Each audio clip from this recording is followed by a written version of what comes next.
shall we? Good evening and welcome to the Society, our weekly Vaesen RPG campaign. My name is Loki and I will be your game master for these dark and thrilling tales. It is with great pleasure that I welcome you to this, our premiere episode. And not just the premiere episode of chapter whatever we're up to now, I've forgotten, 7. But the debut of a new cast member.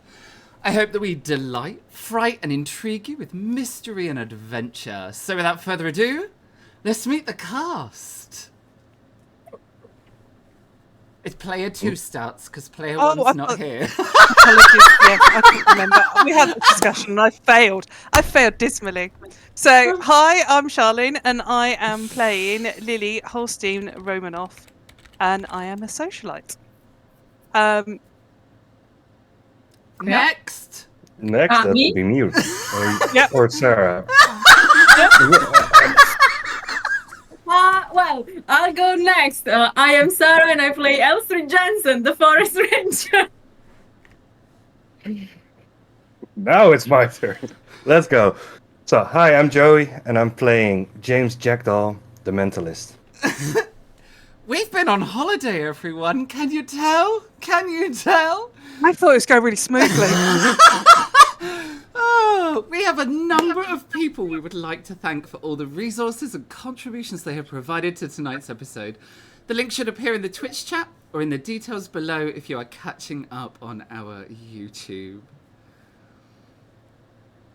Our virtual tabletop tonight is the incredible Roll20, featuring their dynamic lighting feature, inbuilt character sheets, and virtual dice roller.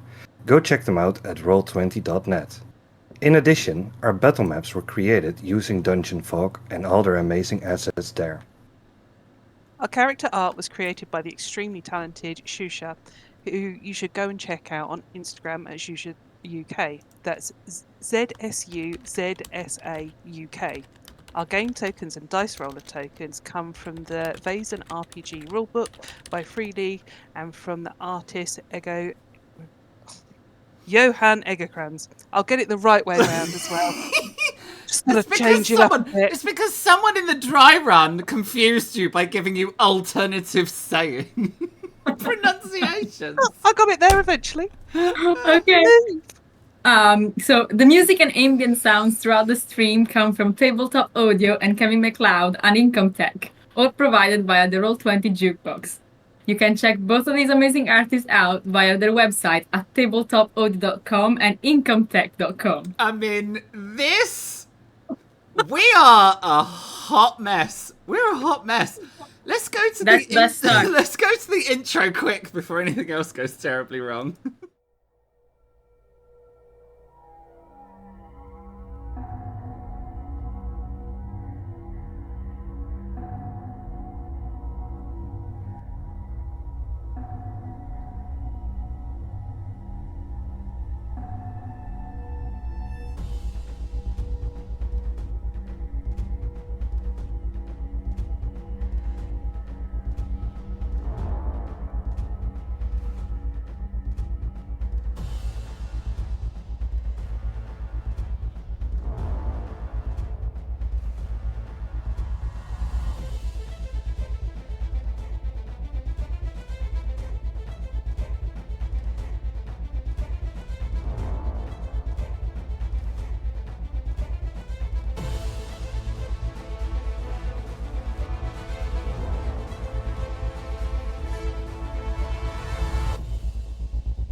And we're back from the intro. I mean, it's not an episode of the Society without a selection of technical issues, right? Is that not how we do here? Me and my best friend OBS, as you can see. OBS, every time I close it and open it again, it just does whatever it wants. Like, just does whatever it wants. Anyway, to the chapter, let's start.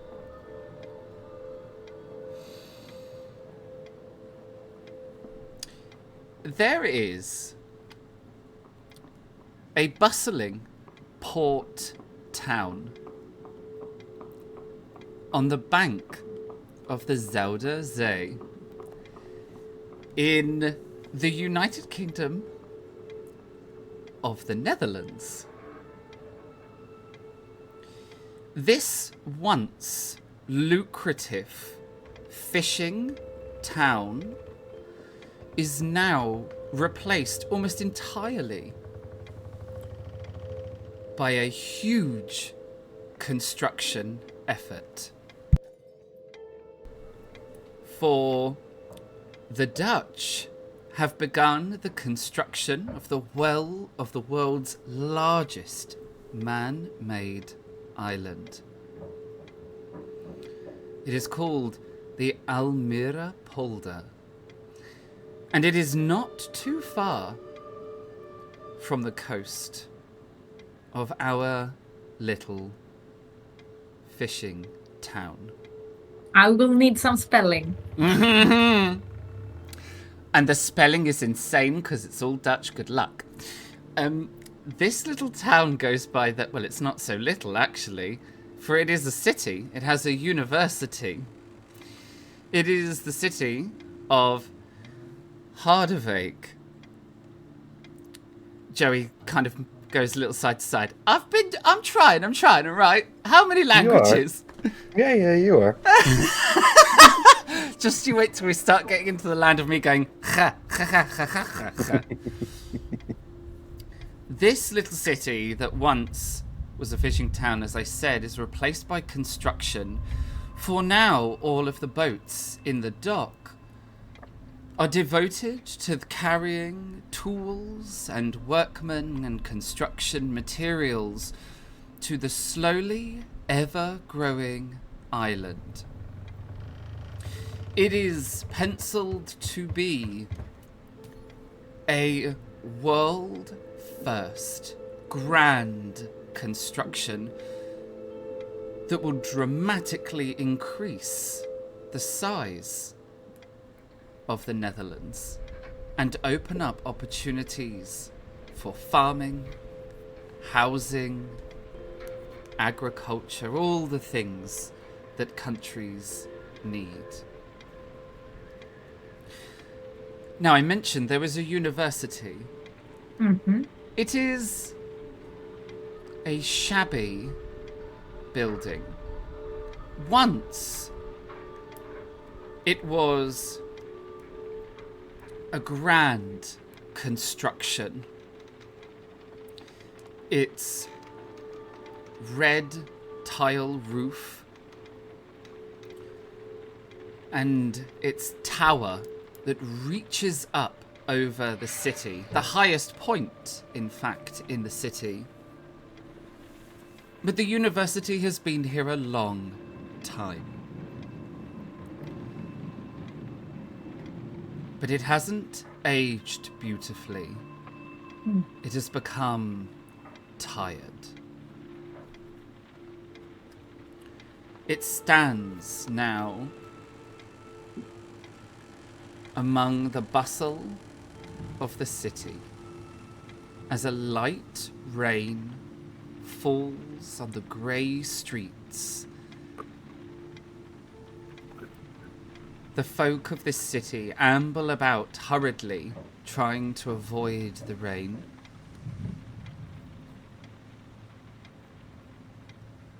But it is not the rain that creates a dark brooding in the city. It's not the clouds overhead or the dim light that fights its way through the storm clouds. It's not the sudden change in the city's economy and the repercussions that has on its people. It's not the sudden poverty of the fishermen who can no longer reach the sea. It is something else entirely. For people have begun to disappear.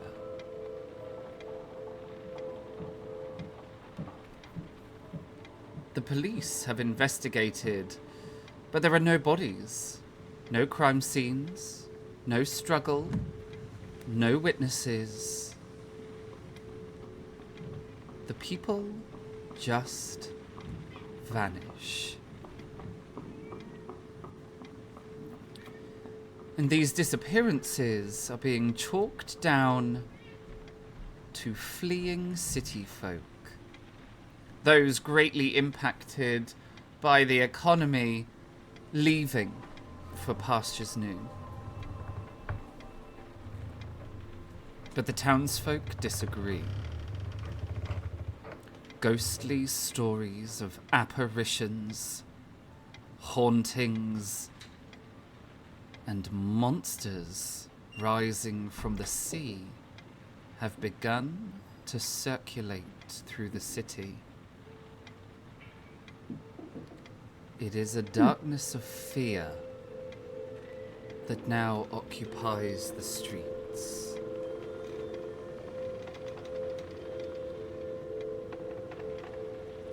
And in the center of this swirl of activity, and in the very center of this terror, stands the tired university. Its clock tower chimes the hour. And we head inside. Through dormitories and offices, study rooms and libraries, lecture theatres and once grand halls. For there is someone here at the university important to our story. And they stand at the front of a lecture theatre, in front of the great chalkboard, looking out at faces of eager interest, exhaustion, fascination, and that face people get when they realize they are entirely out of their depth. And all of these student faces stare eagerly at their lecturer. James Jackdaw, please describe your character for everyone so that we can get the image of our lecturer. So, I am a man of status, quite charming, and have a way with my words. And that's what I use during this lecture as well.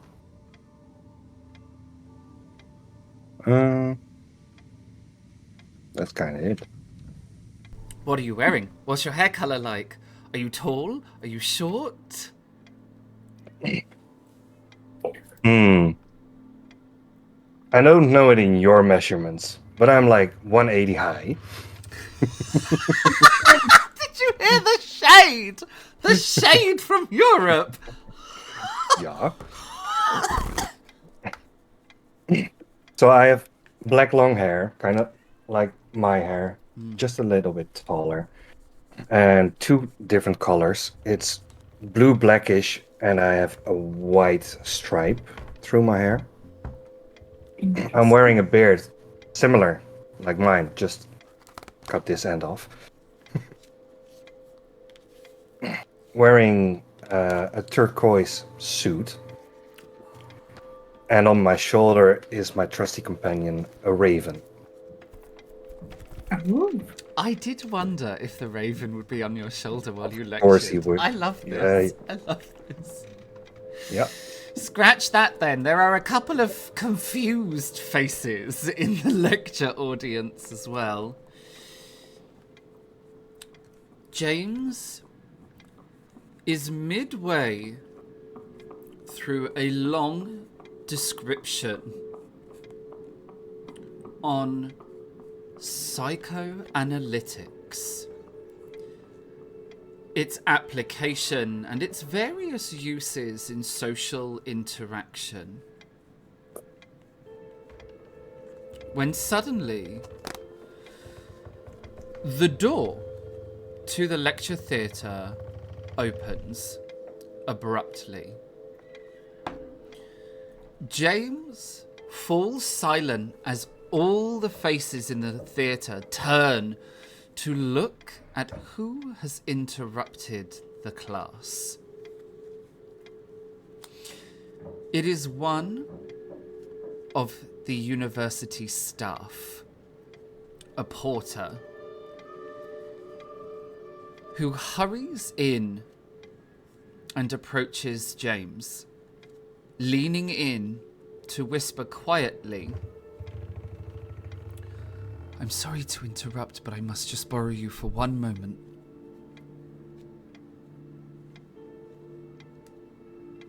What's this all about? And is it important enough to leave my class? It will only be a minute or so, but yes. And could we have the conversation in the corridor, away from the students? All right, lead the way.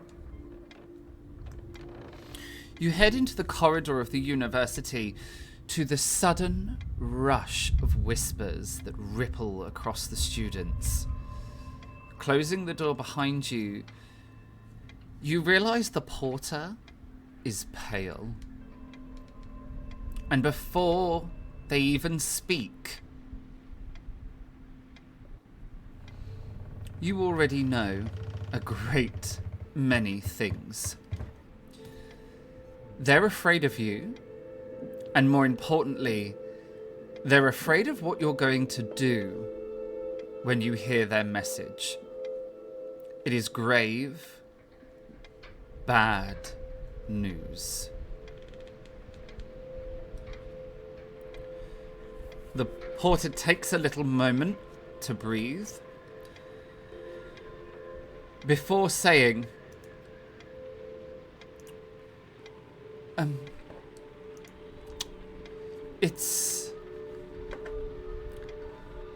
It's about your colleague, Professor Brownsma. He has been found dead. I'm dead. Yes. I'm so sorry to be the one to give you this news.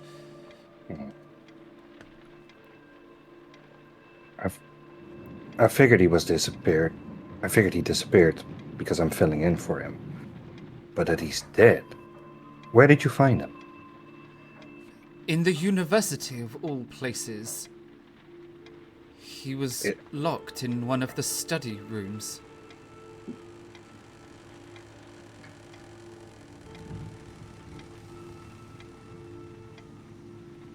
In the study room. Yes. In a study room.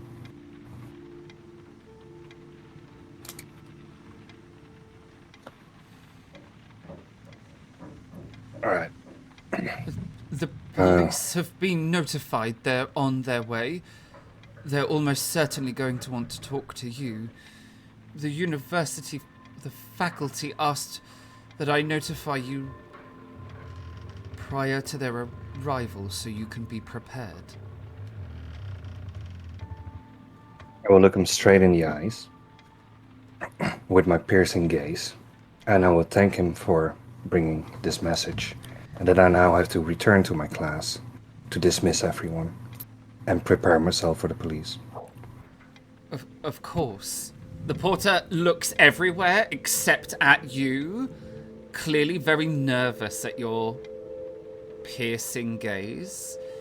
In the time that you have been here at the university, you have garnered yourself a little bit of a fearsome reputation. Many of the staff are adherent in the belief that you can read their minds, and it has made them very nervous, as you can imagine. He nods and says, of course, and begins to scurry away down the corridor to leave you. I shall straighten up my suit, clear my throat, and walk headstrong back into classroom. The whispering in the class ceases almost instantly as you come in, but their faces stare at you with curiosity, a burning curiosity. Students love university gossip.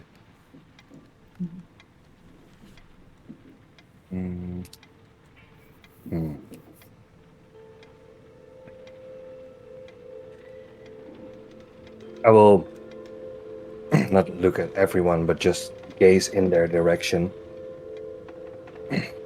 and tell them that I just received some grave news, which I'm not at liberty to tell, and that because of that, class is dismissed.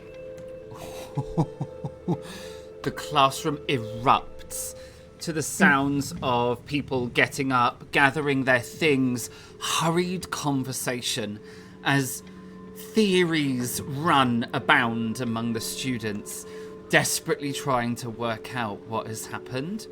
They file out of the classroom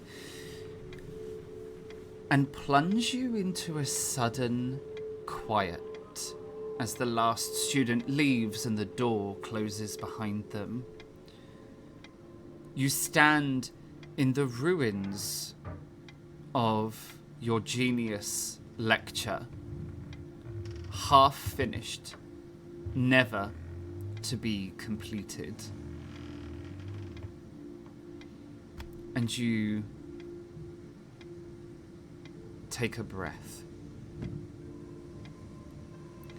What are you going to do while you wait for the police to want to speak to you? First thing I will do is I will reach into my study bag, whatever you call it, my bag, and get out a carrot because my raven really wants a peen.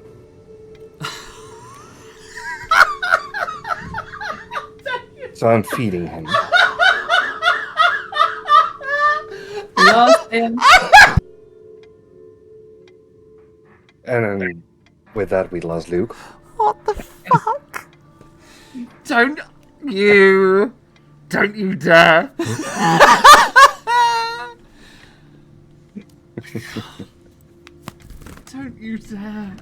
And I will just go over the conversation with the porter and just play it out loud. Say it out loud. Talk to Husky, the raven, while he's eating his bean.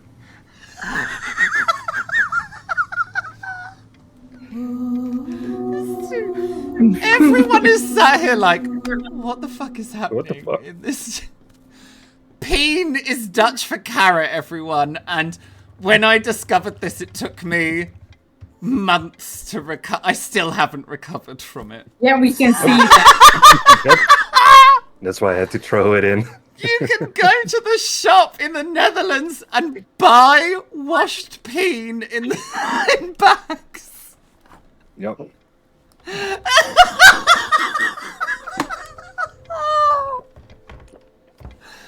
Anyway, pull yourself together.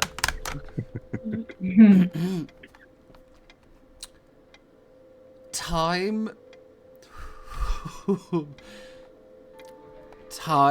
passes. I can't look at chat either. Time passes as you run through the conversation with the porter. But not just that. You run through all the information that you have gathered. For since your arrival here, after the disappearance of your friend, you have been quietly investigating. You run through all the facts and evidence that you have gathered, which is frustratingly little. Your thoughts are broken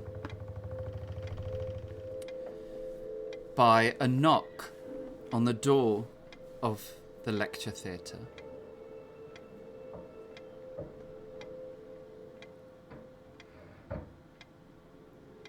I will put away my notes, gather my composure, and shout, "Come in."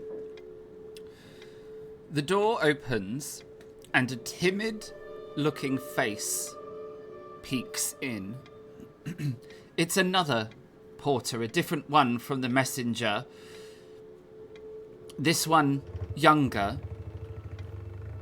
He peers in around the door and says, "Sorry to interrupt, but the police are here and they wish to speak to you."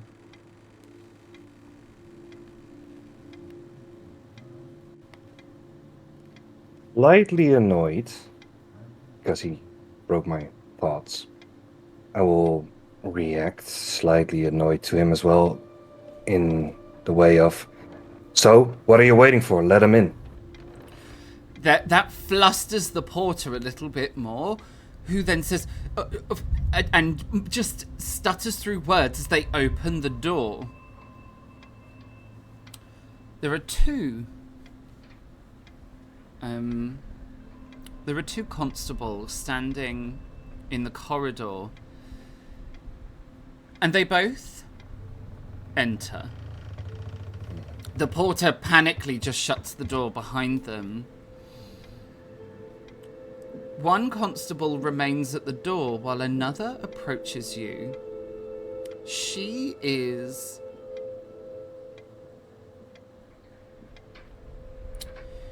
holds authority. You can tell that not only by the way that she moves, but the way that her colleague regards her. So she has some seniority. She is calculating.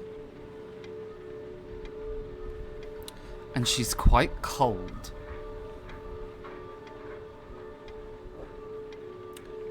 She isn't afraid of you or nervous in any way, shape, or form.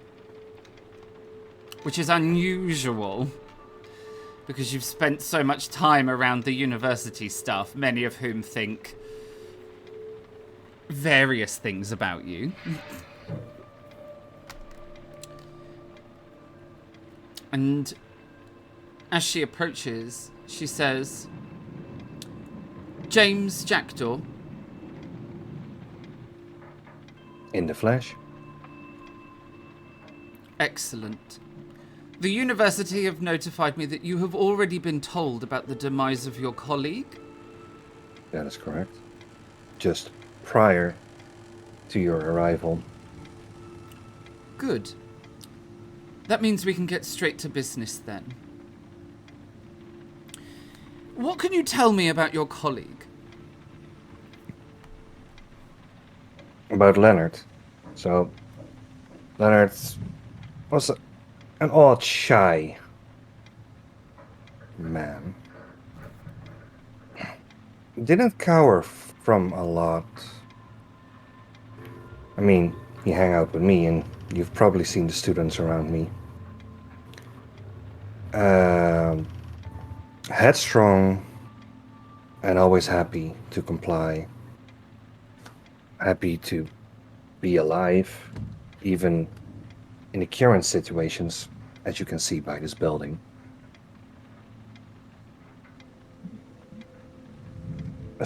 Very social, very well liked.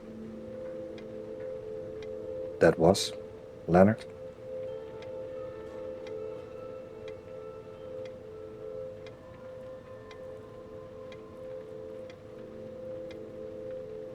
But I haven't seen him in a couple of days. Now that's odd. If I'm correct, he requested your presence here. That he did, but when I arrived, he vanished from the earth. And you've been covering his classes. Correct.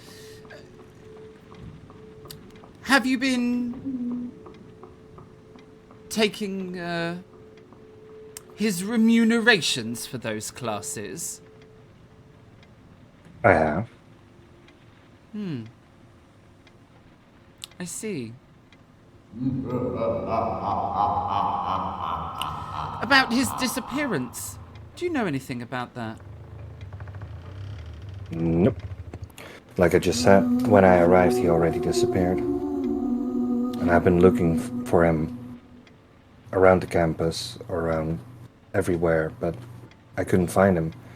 And now, a couple days later, we're here. So to clarify, he wasn't here when you arrived. He was already missing. He was. I see. I see.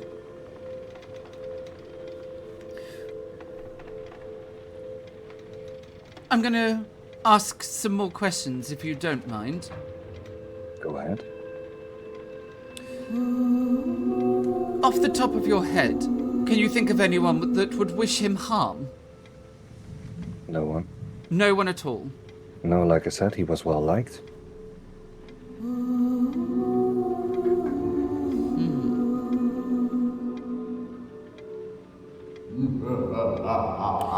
Did he frequent the docks, by any chance?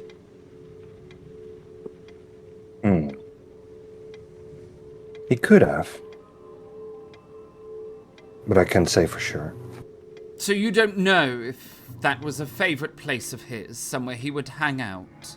No. Most of the times when I saw him, it was around campus. I see. Swimming. Was he an avid swimmer? As far as my knowledge goes, just your average swimmer. He didn't...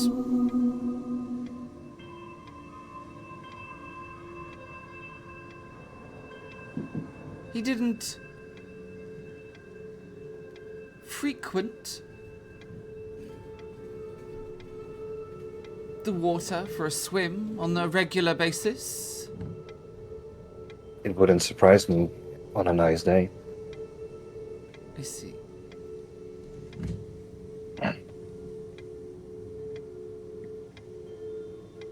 And you can think of no reason why he would find himself in a predicament? None at all. Give me either a manipulation or an inspiration check. And if you're not sure how to do that, shout me and I will help you. I will try. Hold on. Oh, and you have a hinder. And a hinder. Yeah, you have a hinder already. The chat are on it this evening. Okay, Then- we need to start a new meme with the thanks chat. Don't, because you know what happened last time you set them off. That would be a modifier -1, It would be a right? modifier -1 for that hinder. Ooh. Okay, a success. She nods. You've seen through the whole conversation her colleague at the door has been writing notes. you assume minutes of this conversation. And she says, "Do you have any questions that you wish to ask me?" Could you tell me more about his department of this realm? In the way his body was like. I can tell you some information, but not much. This is an active crime investigation. I understand. And we are treating it as suspicious. Just the little things are fine for me. You can see she's thinking about what she can and cannot tell you. Before she says, "He was found by a member of staff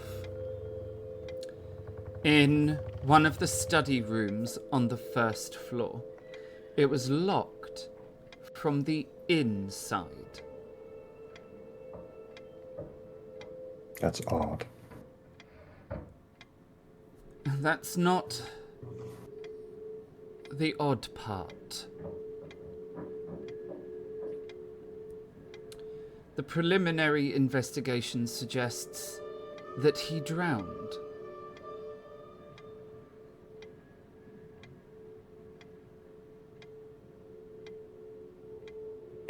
I kind of figured that when you asked me about his swimming techniques.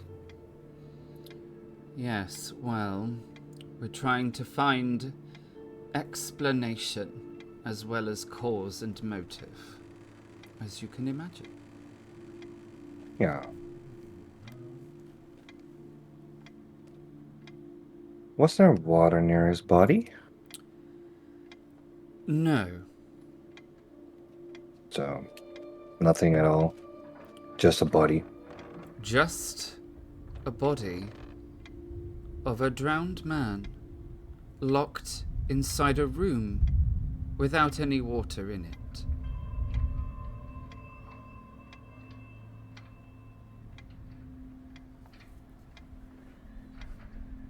It wouldn't be possible for me to see him so I can say my last goodbyes. I'm afraid not. We cannot run the risk of exposing the crime scene. I mean, I don't have to enter, just in front of the door would be fine. I'm afraid not. Alright. We will be in touch. I will make sure to put a note with your details on it. So as soon as the body can be visited, we contact you. I appreciate that. And I will go over and give my contacts information. You're not planning on leaving anytime soon, are you? Not as far as I know. Might I suggest that you don't, for the time being? We Then may I shall have win. further questions in the future. At least for the near future, you know where you can find me. Yes, well, thank you for your time. If you do think of anything at all, please let us know. I will. And thank you for your time.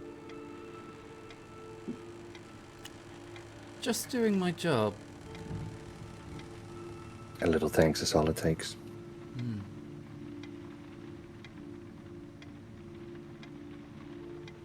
And she turns and begins to leave the lecture theatre. She has a quick few words with her colleague as they head out of the door.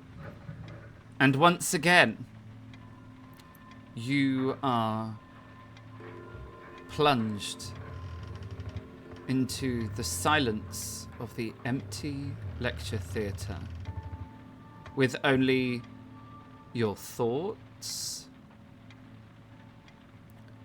and the little humming of your raven.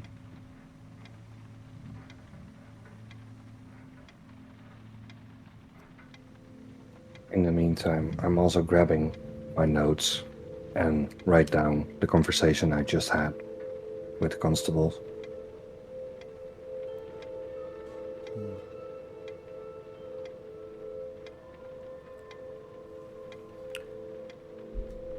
And it is there that we will leave you as you hurriedly recount the conversation down into your notebook.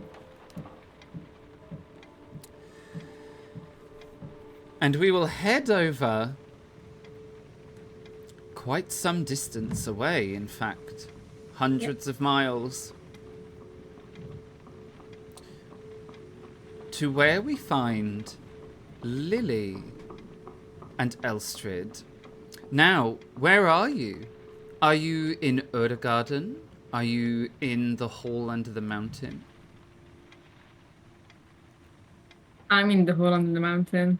Yeah, me too. Where would we find you? Probably in the library. I was thinking either that or the cultist library, because stuff has happened. Stuff. Just stuff. Stuff has happened. Just stuff. Just stuff. I don't know if it's a saying in English as well, but Elstrid, with everything that she's gone through, she's like a dog with a bone. She's not gonna let go. Mm-hmm. So she's trying to get a few more information on, those lovely people that we met last time. Those lovely people that you met last time. Yes, that exactly. All right. To the hall under the mountain we go.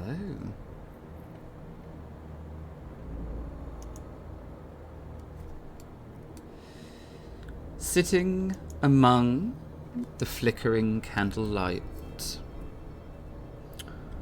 on a surprisingly comfortable chair,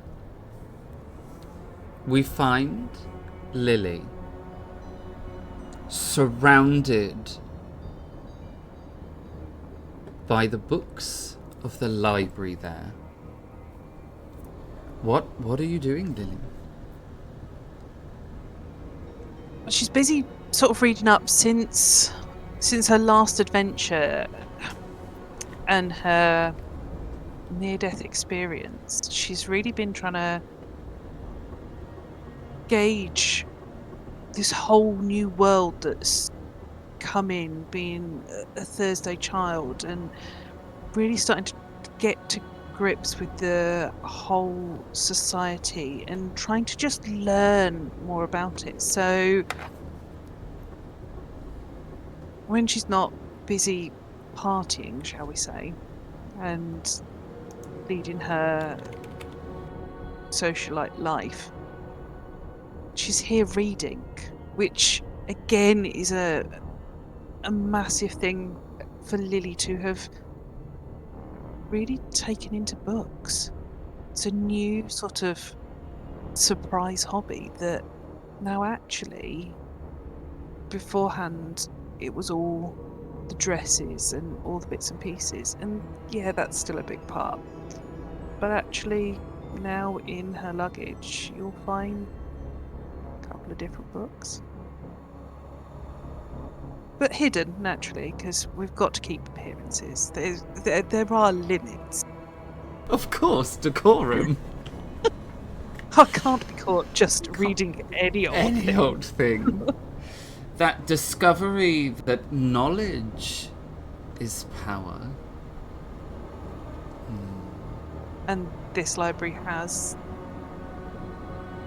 a lot of knowledge. But it's finding the right pieces for it to become power. And on the subject of finding the right pieces, Elstrid. Yep. It is candlelight that flickers around you as well, but it does so in that strange way unique to this room under the mountain. The dappled blue light gently illuminates a rather different library. Yeah. Like, Elstrad is like, you can find her like trying to read through a book, but obviously some of them are a bit outside of her comprehension still. Yeah. This is not her field. But after everything that happened at the house, with the cat that was attacking them because she was being controlled, like, she's not a fan of slavery. And so she's trying to find more information on those type of situations. And again, all there was those information that was missing about the Rosencross. The Rosencross. Because we could find the missing pieces more than actual pieces of information.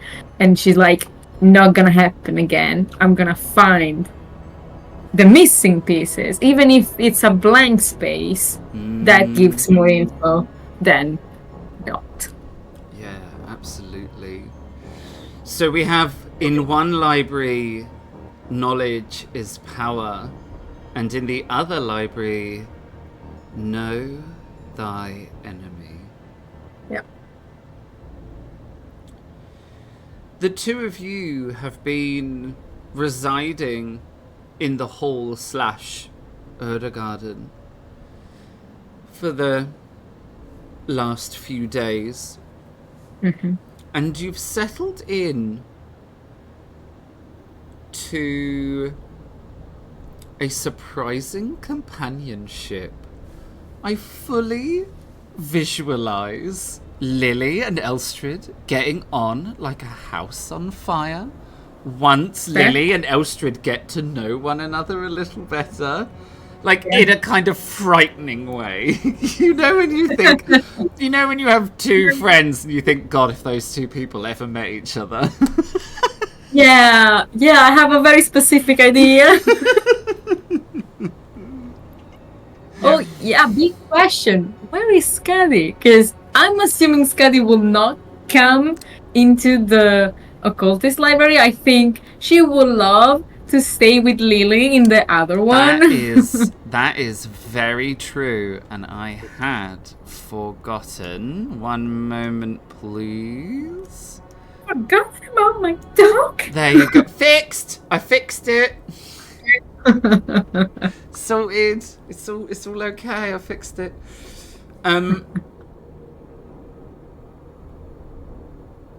It is a quiet routine. The both of you searching for answers. Can I get a vigilance check from the both of you? We have one help, one hinder. I mean, I'm at 0, so let me check what the other one logic is. It's 2. I can take the hinder, I don't think. I was going to say, I can take the hinder, I don't mind. Okay. Because I've got 1 vigilance and 3 logic, so... Oh, yeah, I only have 2 logic and 0 vigilance. I got a few more dice. I'll take the hinder. Okay. Wish me luck. Oh, I am too engrossed in the book. You are far too engrossed. Elstrad on the... Oh, this is beautiful. This makes so much sense. Why do I have only a penalty? What the heck is going on here? Ooh. Oh, did you... I did not take away any of my conditions from last night. That didn't help. Did well then. Elstrad. That's a bit... Yeah. The hairs, like the hairs on the back of your neck stand up on end. And you get that feeling like you are being watched. It is a feeling that you have become accustomed to in this place. Do I need to say hi? Whether she is in this room or not, you're not sure. But you feel Gaetir's presence. Okay. She's in the hall, at least. Okay. Well, I know that she really likes the fountain in the main hall, so I am gonna take a stroll if my computer freaking doesn't stop lagging. Like, seriously, it's taking 10 minutes just to move it, and I cannot scroll up. Okay, come on, move. Nothing worse. No problems here, people. Everything is going completely fine.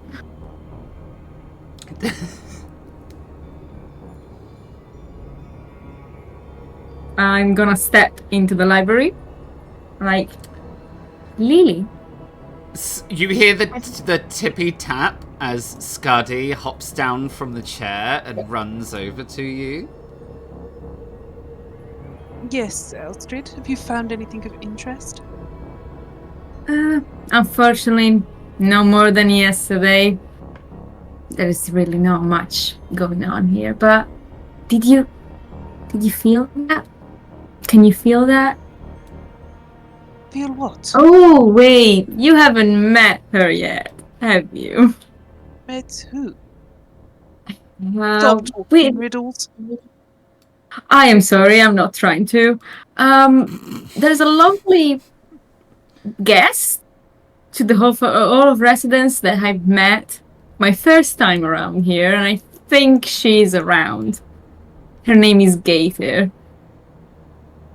I've heard people talk about her. I've not met her. Yeah, I'm hoping you can possibly have a better relationship with her than I do. Doesn't really like me. I mean, you tried to shoot her. No, technically I shot close to her. You can rewatch the episode, people. I don't think that's what Gaetir remembers. I think Gaetir remembers you trying to shoot her. Yeah, we didn't start on the greatest of terms. Oh. That's not like you. Well, I thought she was involved with the kidnapping of children. Well, she was. And then she was forcing the colonel to attack us. It's a long story. And I feel this is a story for tonight, or this evening's wine, shall we say? Yeah, that's the best. But since then, she has loved making herself, show up sometimes here in the hall. And you grew accustomed to her, and you grew to know when she's around, and I feel this is the case. So usually she likes the fountain on in the main hall, so I'm gonna open the door. This is lovely. Lily will gracefully stand up, and she will straighten all her elegant dress and make sure that, I've knocked all my creases out as much as possible, because sitting is terrible for things like that. Okay. And I will follow Estrid and Skadi. Do you still have control of the token? By chance? I forgot to, while I very quickly hand control of Skadi over to Elstrid, I forgot to mention, we're now going to have some sort of really terrifying social nightmare. The Colonel is no longer the Colonel. He is... That was the question I meant to ask. Yes. Do we know this? So... Yeah. Yeah. The Colonel never existed, ever, for anyone, ever. Oh, okay. He's Mr. Seaton. Okay, I would look at have said Sarah's that face. Look at Sarah's face. I didn't realise it affected all of us. It You had affects forgotten. everyone. Oh, okay, fair enough. Yes, it affects everyone. Everyone's Okay, so I would have said Mr. Seaton then. Seaton. I really struggle with it. So join the club. So, chat, just to warn you, I will forget. So do I. I forget all the time. You open the door and Yep. you see Gaetia sitting on the edge of the fountain, kind of just sort of she's sitting on the with her legs on the outside, just sort of gently touching the water with her hand. Lily, this is an experience. Gaetia is short. She is not human size at all. She's much shorter. She would come up to maybe waist height. But she's very thin and very elfin. All of her limbs seem a little longer than they should be. She has completely alien features. Like her face, her eyes, all of her features are completely alien. She has large black eyes that are completely black, like the night sky, but they do look as if they're filled with stars. She has long green hair that cascades down her back, almost to her waist. But it's not really hair. It looks more like pond weed. Like that really long kind of horse tail pond weed. She has really long fingers and toes, and they're webbed. Everything about her is otherworldly. And she turns to look at you, and even when she blinks, you realise that her lenses nictate, i.e. they come in from the sides, not from above and below. Yeah. And she blinks at you a little bit, and then she says, "About time!" Oh, I'm sorry, Gator. No, you're not. I came here as fast as I could. No, you didn't. Well, possibly. You had a whole conversation in the library. Gator heard every word. I wanted to introduce you. In the other room. Gaither, this is Miss Lily. I don't care who. Lily, this is Gaither. Oh my goodness. Finally. A kindred spirit. Run. Run away. And never come back. Why? You'll end up wearing Wellingtons, and she points at Elstrid's booted feet like it's some great travesty. I am comfortable. We can see. I put my hand up as the sort of whispering stuff like, "Don't worry, I will be able to resist." Gator hopes that you are able. It has been such a long time since Gator has been in the presence of an equally fabulous being. Thank you. And I sort of re-straighten my stuff. And I am awed by your presence. Your eyes are just something else. How you can almost fall in them. She does this very peculiar pantomime of flattery, and both of you immediately realise she learnt that from Max. It is everything that Max does. She even does like this very strange hand gesture that to anyone else would be irrelevant, but all of you know that it's a cape swish.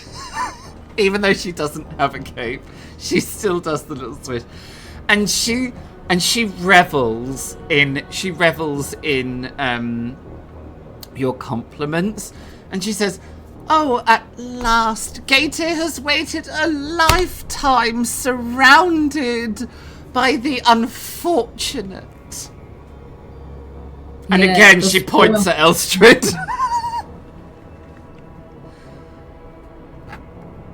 She does have her uses. She is useful to have around. Don't buy into it. Don't buy into the falsehood. Let's say that Elstrad is much better at hiding the eye rolling than Sai. I come forward and come round the lamp, I imagine, and sit there and say, "I feel that she has wronged you in some way." She tried to shoot me. Oh, Close to you. Shoot I would like to me dead. If it wasn't for If I Gator's wanted to dexterity, I would be a corpse. If I wanted to shoot you, you would have been shot. She looks around Lily right at you, and she's like, "You did try and shoot me." And then she goes I back. shot around you. It was terrible. Gator was entirely innocent. I can see why you feel that she has wronged you. I'm sure it was but an accident. And I look quite sternly at Elstrad and go, "Really?" Sort of like, Okay. Yes, I'll apologize again.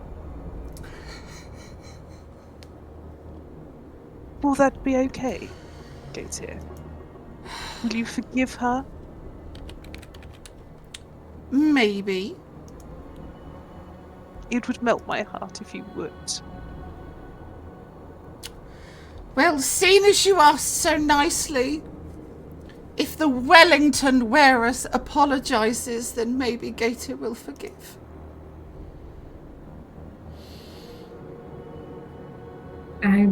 I'm deeply sorry about trying to shoot you. I was wrong. And I totally have crossed finger behind my back.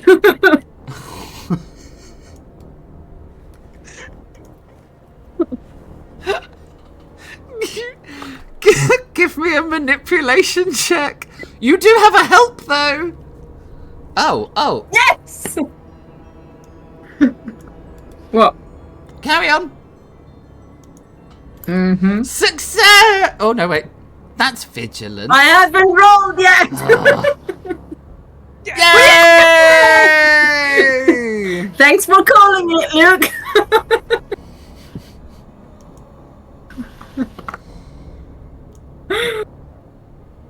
Alright. Ooh. Clearly that's how this works now. If I missee something and go, yay! Do it a few more times, that'd be perfect, yep. Next time, just roll with it. Please reading it in our favor. We don't mind. Yep, absolutely.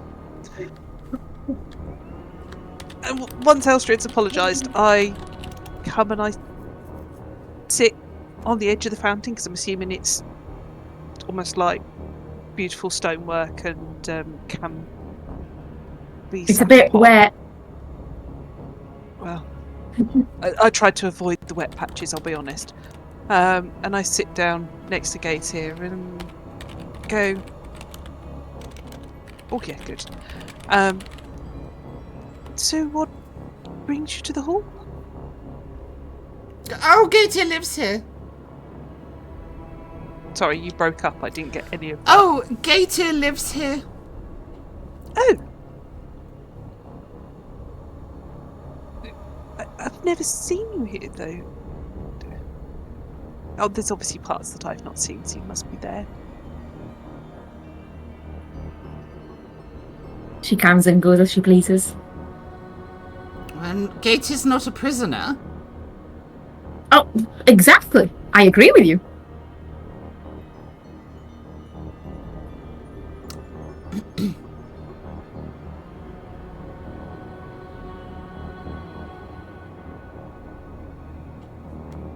Don't know what to ask.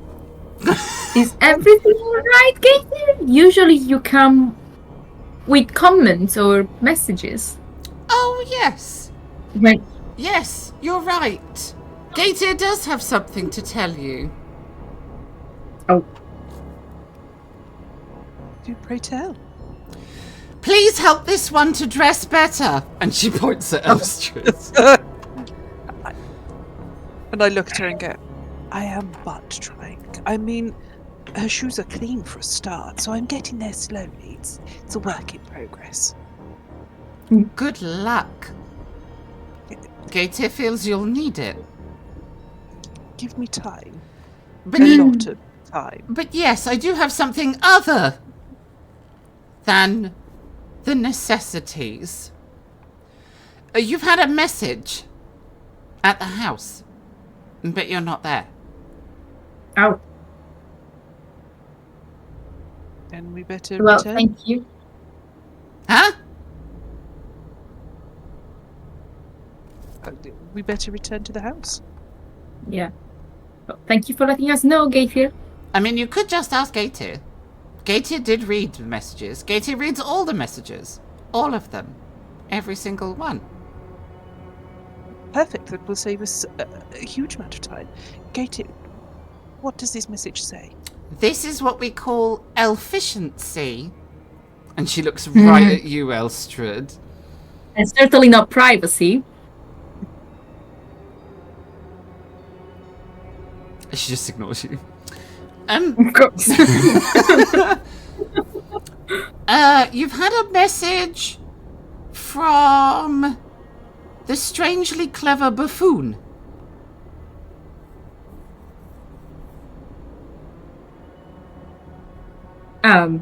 You mean... Shit, I'm blanking on the name. Quentin! Quentin! Yes! Yes, Quentin. You've had a message from Quentin. What did the message say? It said... I'm not going to read it out. There was lots of words. Most of them were superfluous, unnecessary, unneeded, and flowery, in Gator's opinion. I will summarize. Dead people. Quentin would like your help. Seems mysterious. In some god-forsaken place in the swamplands. Oh, you Swamplands? Sure swamplands?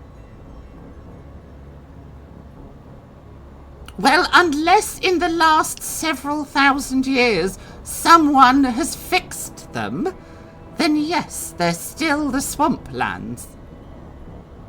Could we guess? Estimate what she's talking about? Probably the least helpful thing. I'm talking about efficiency. Oh, that's very helpful, Gator. You have no idea what Gator's talking about, do you? I'm struggling a bit. It seems that you might just be a pretty face after all. Shame about you! And she looks over at Elstrad. Look, I'll be helpful, shall I? My concern is the swamps and thus the need. Yes. Maybe you'll need to put Wellingtons on after all. And she hops down off of the fountain. Follow Gator. And she starts walking. I'm going to try and avoid the puddles that she probably is making. She makes the squelchiest noise. When she walks, it sounds like someone wearing soggy flip-flops. Yeah. No. In here! And she points at the door. This one. Yeah. In Right, you this go, people- bundle in!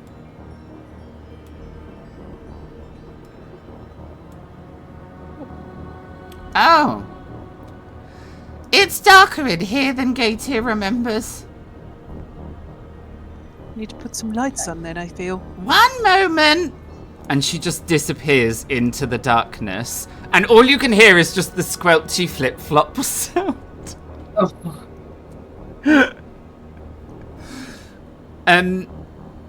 Yeah, all you can hear is the squelchy flip-flop sound for a little while.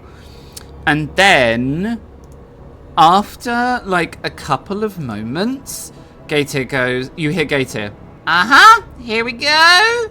And let there be light. Oh, it's a bit dim. I'll turn it up, hang on. And you can hear her turning like gears and levers in the in the background. And there we go. That's better. Welcome to the map room. The room itself is almost entirely dominated by a gigantic globe in the middle of the room. And it's actually from the globe that the light is emanating from. The globe is lit from the inside. There is one whole wall devoted to books and scrolls, and 3 really large tables on which there seem to be like unrolled maps and that sort of thing. This is the map room. It is a room none of you have been able to open before. Yep. Here! See, right here! And she sort of clambers onto the globe.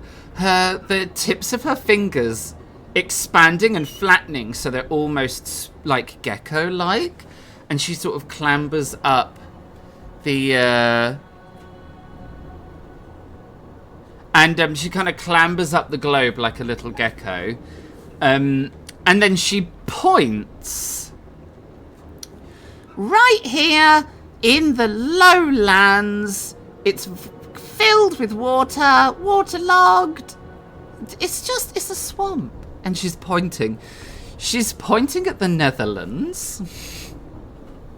I was going to say, does she happen to be pointing to said place that is currently having land? Yeah. Right here.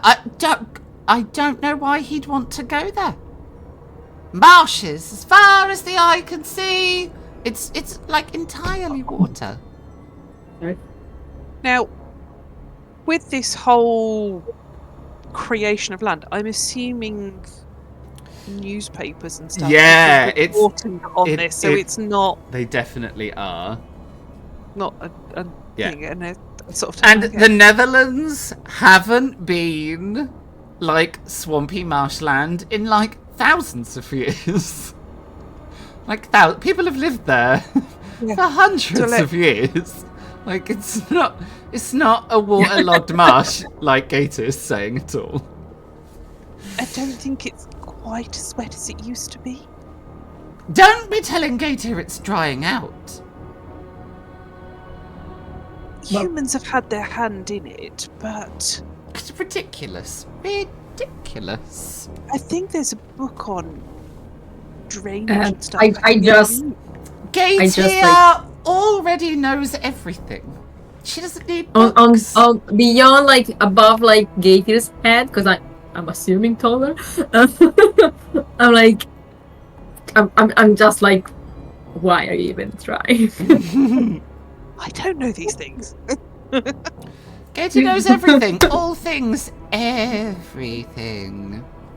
No books required. Just don't try. Her head turns around on her body like an owl. It's really, like, it's uncomfortable. And she looks right at you and she goes, like the fact you're pulling faces. Gatia knows that too. I wasn't pulling faces. Lies. I was Gatia knows everything. And she just turns her head back round. Anyway, before I was so rudely interrupted by the afflicted one, your presence has been requested by the surprisingly clever buffoon. He needs your help because people are dead. So you have to go there now. Yeah, that sounds You have to reasonable. go to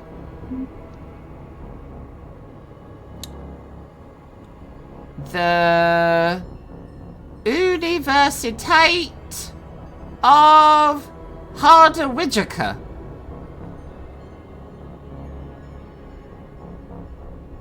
So Lily sits geography there one. Yeah. Lily sits there and sort of like plays it back in her head. And Yeah. sort of like, oh, you mean the university? That's what Gator said. Absolutely. Just making it easier for myself. It's my accent, I appreciate. Between our knowledge of geography. So Yeah. it would ring bells for you because it would have been published in the newspaper. I don't know if Elstrad keeps up with like current affairs. I kind of feel like Elstrad probably doesn't care all too much. I mean, anything that technically relates to the environment, I think she would. Yeah, Lily would keep abreast on all current affairs because I need to know about it. it's a Gotta talk. have It's a talking. It's a conversational skill. Yeah. You would immediately piece it together that the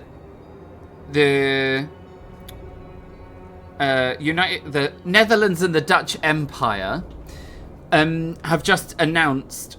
Well, they announced recently that the construction of their new man-made island is well underway and going to plan, and the new island, the Almere polder, is being constructed in the Zuiderzee, which is like, there's a sea at this point. There is a sea almost in the very middle of the Netherlands, and they're building the biggest man-made island in human history.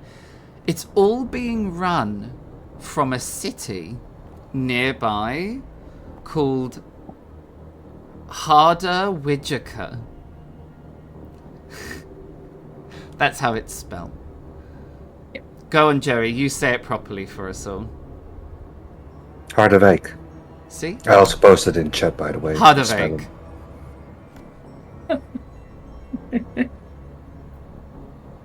That's where you need to go. The Looney Burger says he'll meet you there.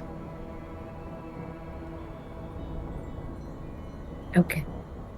Then I guess we go collect our stuff and head off, Elstrad. Yeah. Maybe pack some Wellingtons. See if you can borrow some of hers.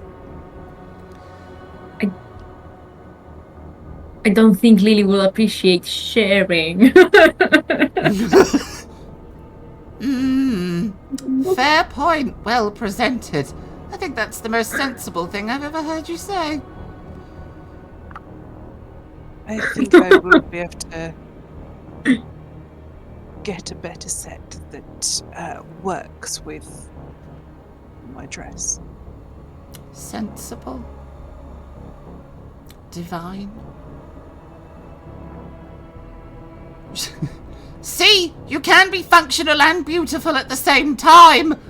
She shouts it at Elstrid, and then you just hear the like soggy flip-flop sound as she sort of like clambers over the top of the globe, hops down, and just sort of storms out of the room and clambers into the water feature. Yeah. It is really a testament to my patience.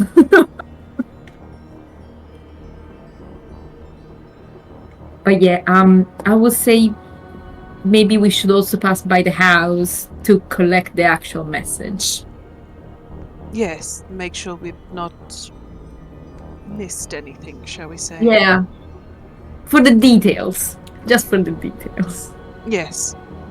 All right. Seems sensible.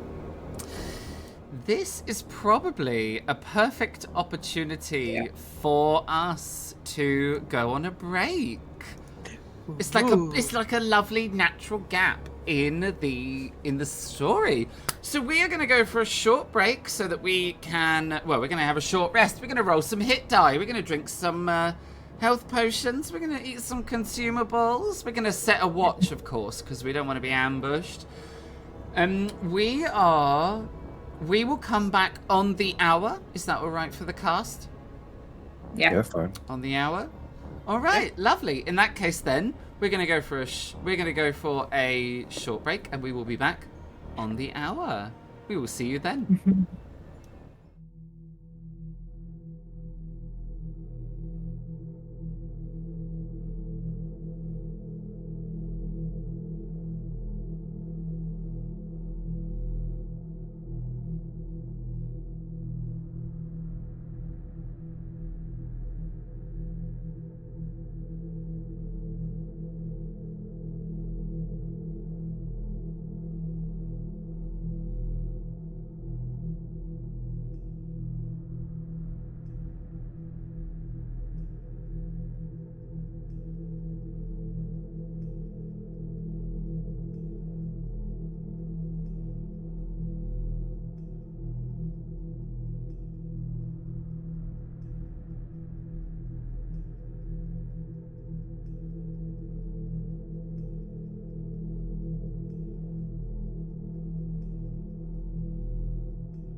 And we are back from our break.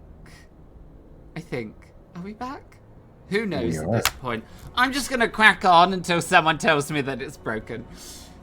We are back Yeah. from our break. God, it's been a day, alright, everyone, it's been a day. Just before the break, our brave adventurers had received a message from Gaetir. The original sender of the message is Quentin Ludensberg, another member of the Society and a famous detective. He has sent a letter back to the Society headquarters asking for help. For there have been many disappearances and subsequently a murder in the city of Harderwijk in the Netherlands. And his assistance has been requested. Sensing that this may involve the other world, Quentin has asked for any members of the Society who are available to meet him at the university.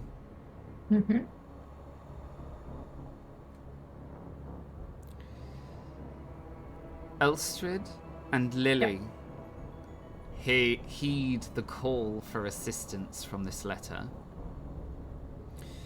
and they prepare themselves for the long journey ahead. Before they leave, they gather the message, they pack their things, and they do a quick search of the hall. Elstrid returns to the weapons corridor to fine-tune her rifle. You can never be too careful. And Lily returns to the library. Surely among all these musty old books and tomes, there must be a field guide to the Netherlands, or maybe some helpful book on the creatures they may encounter. Gathering their things, they begin their journey. And the journey is a long one. They travel by rail to the coast. There, they transfer to a ship. It is easier, after all, to sail to the Netherlands than to use a combination of train and road.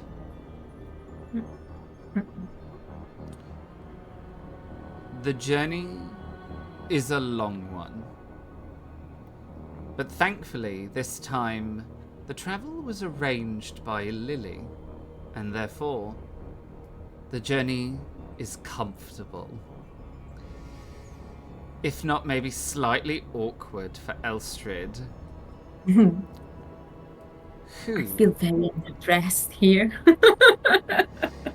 Who finds it very awkward to return to the world of the rich. Yeah.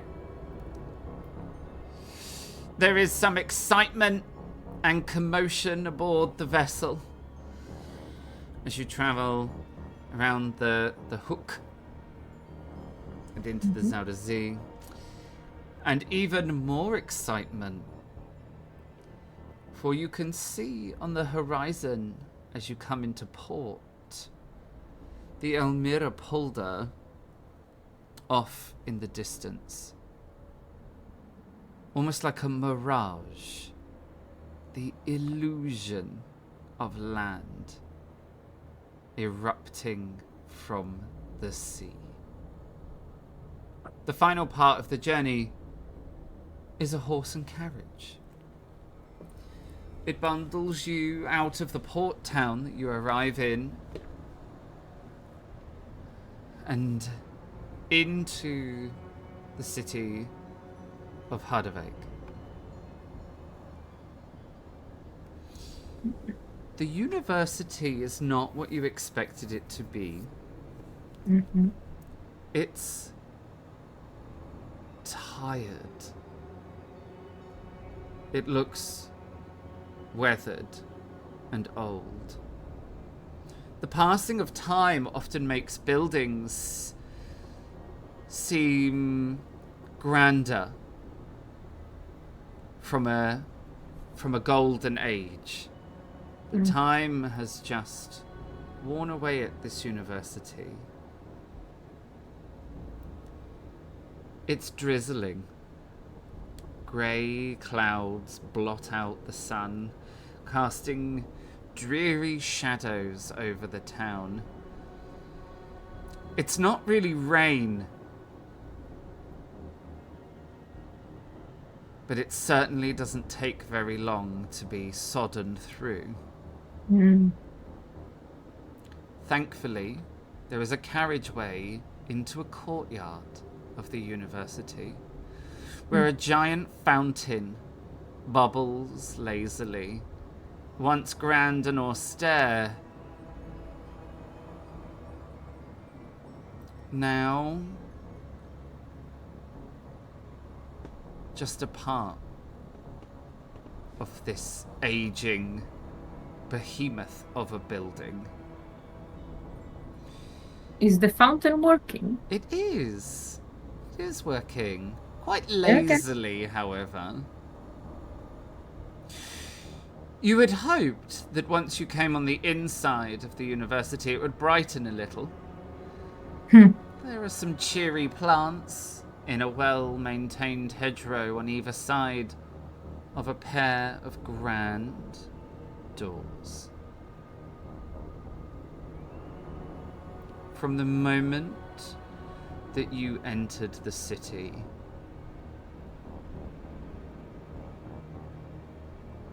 you have sensed a fear, a nervousness. It hangs heavy and permeates everything in the city. Having both encountered and investigated Vaesen, you are both extra cautious and alert as you stand at the bottom of the steps looking up at the entrance to the university. Here we go, here we go.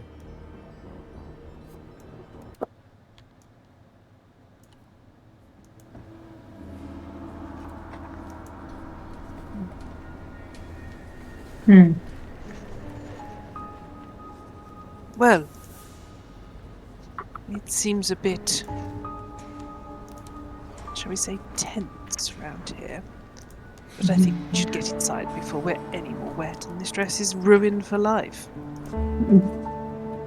Agreed. I'm going to step in quite quickly, just open the door and step in.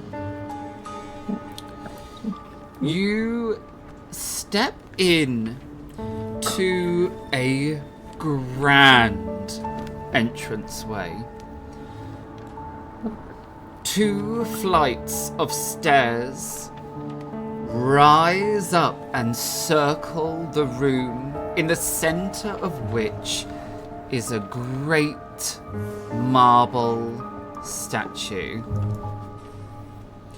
Sat on a bench at the feet of the statue is a dark and brooding figure with a raven on his shoulder.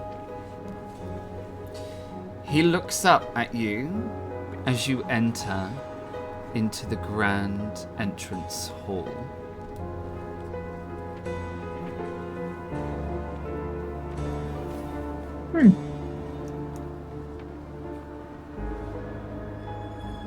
day.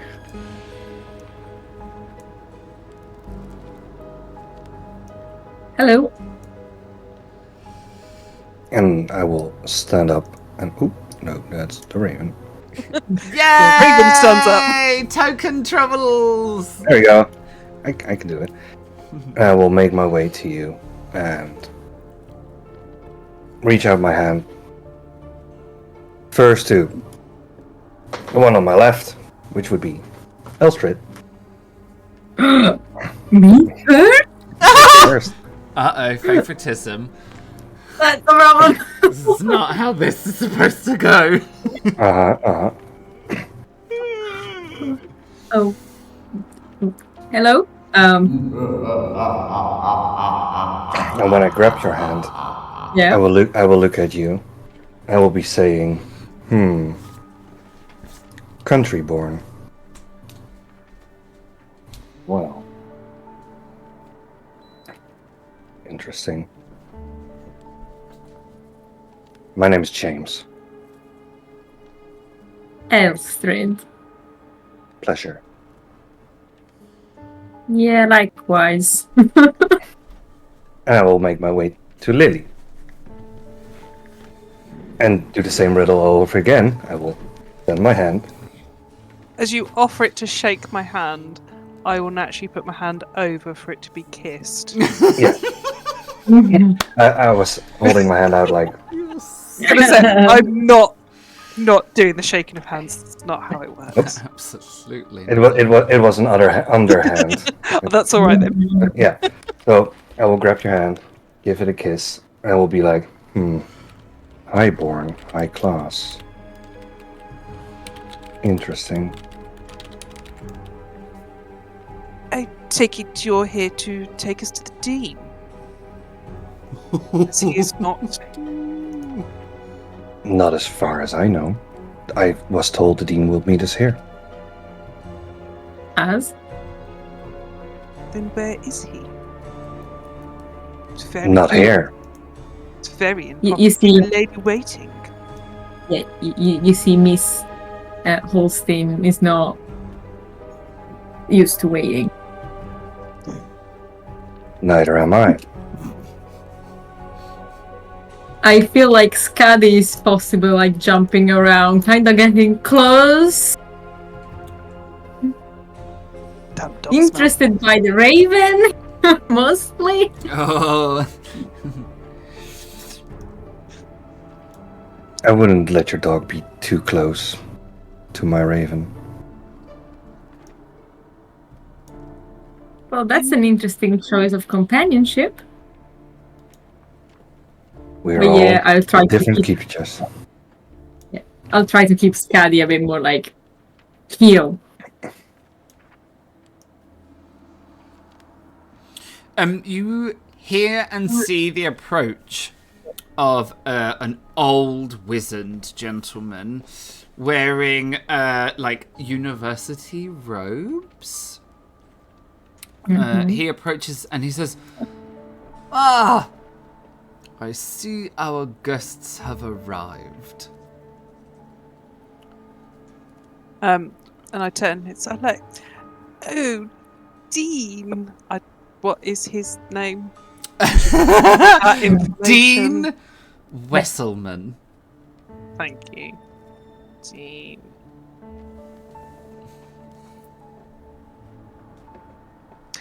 Dean Wesselman, it has been so long since I have seen you. How are you? And I'll walk up and proffer my hand to be kissed. Oh, and he'll take. Yeah, I will move on the way. He will. Yeah.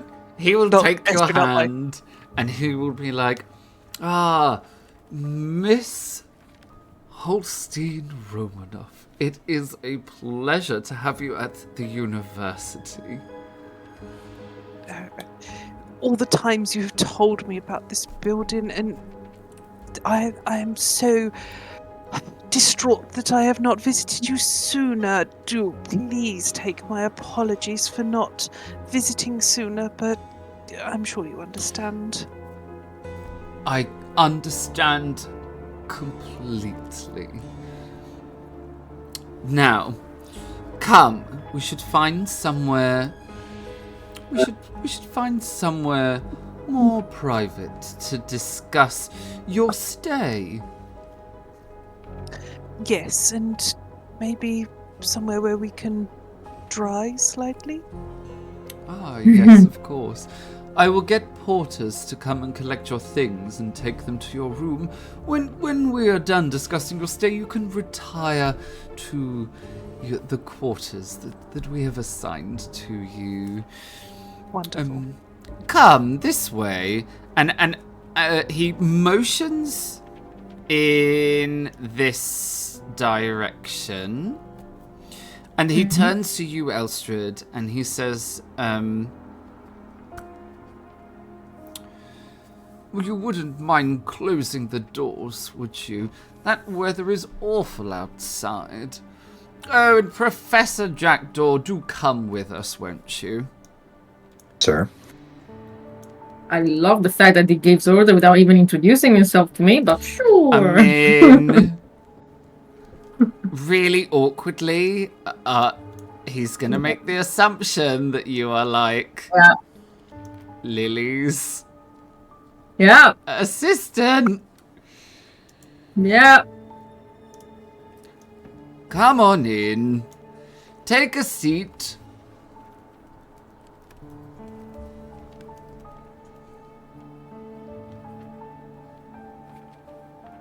Prefer standing if you don't mind, sir. Of course, that's fine by me. Will your assistant be joining us? Yeah. I'm trying to come into the room, but my computer is going very slow. It's fine. Should be This is a here. roleplay moment. Ah, there she is. Do close the door behind you. Sure. 3 hours later. 3 hours later. Yeah. And he takes a seat at his desk.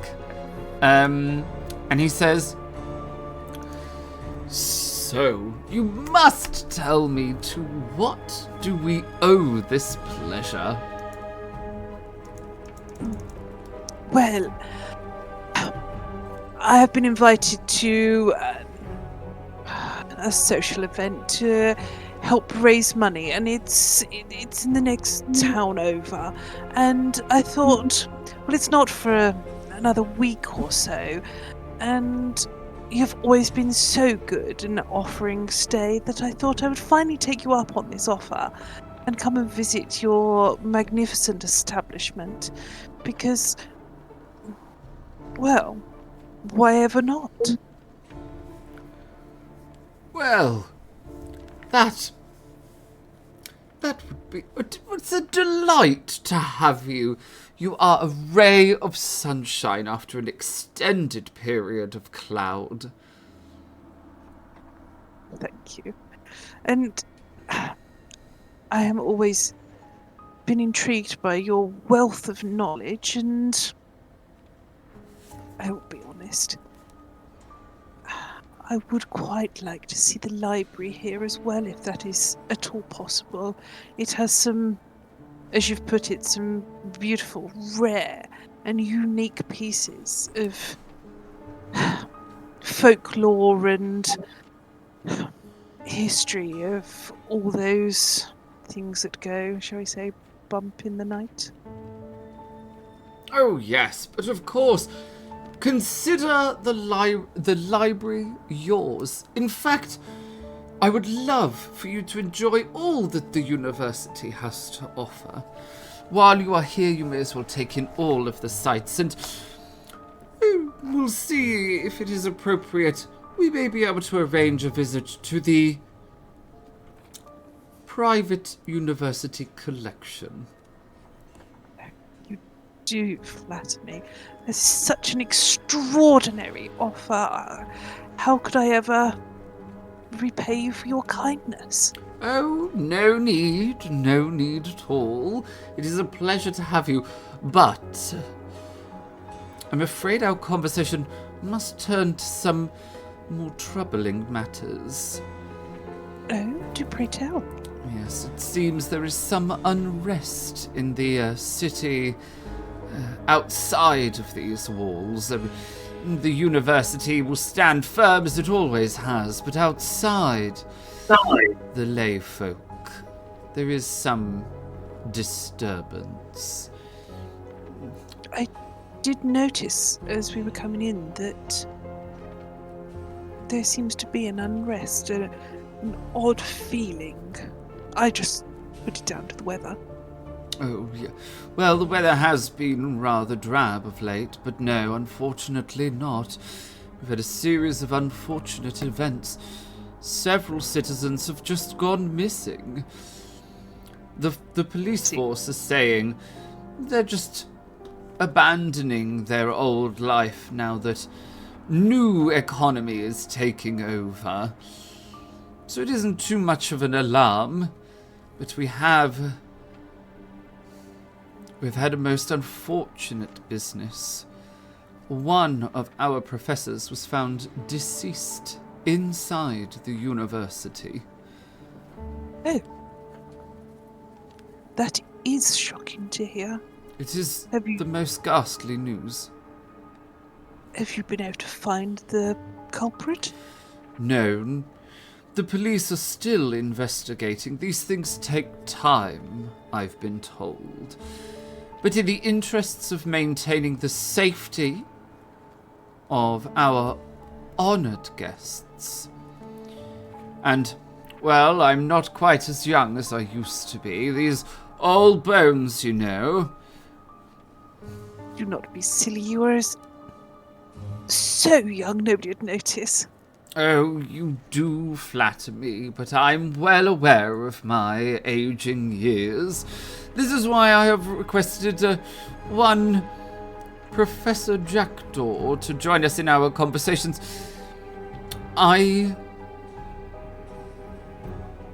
You may have heard of him. It is the Jackdaw, the very famous and extremely talented mentalist. He is a leader in the psychological realm. I thought that he would be a good chaperone, show you around the university and see to your safety. If you don't mind.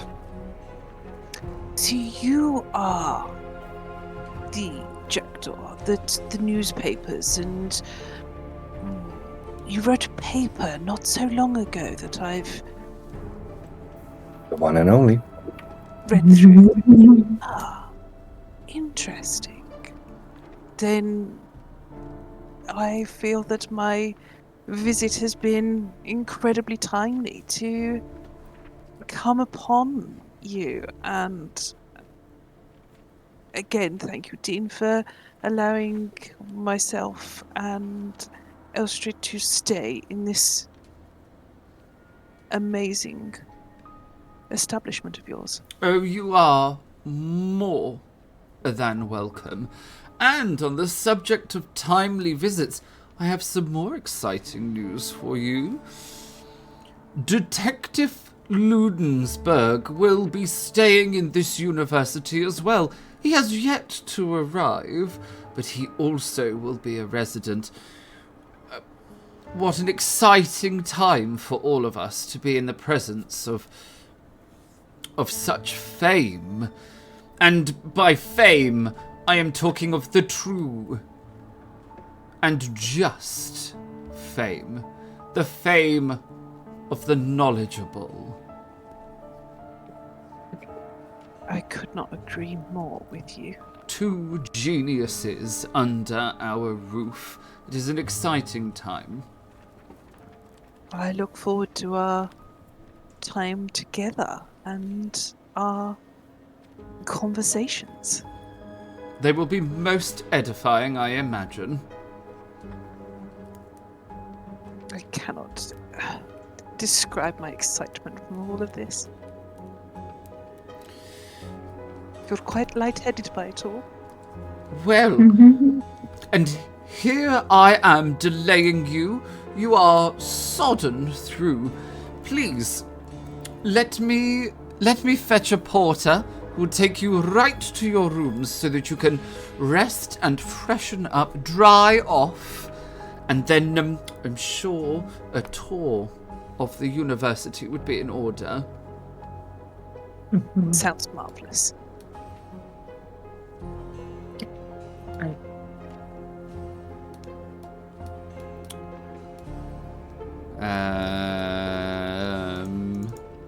Okie dokie. So, the dean stands up and begins to walk. He says, "Please wait here while I fetch a porter. I will be but a moment."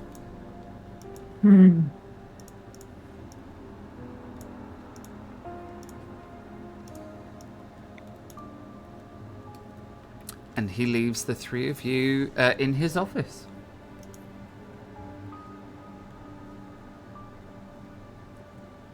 Well, let me fetch my raven. Easier said than done.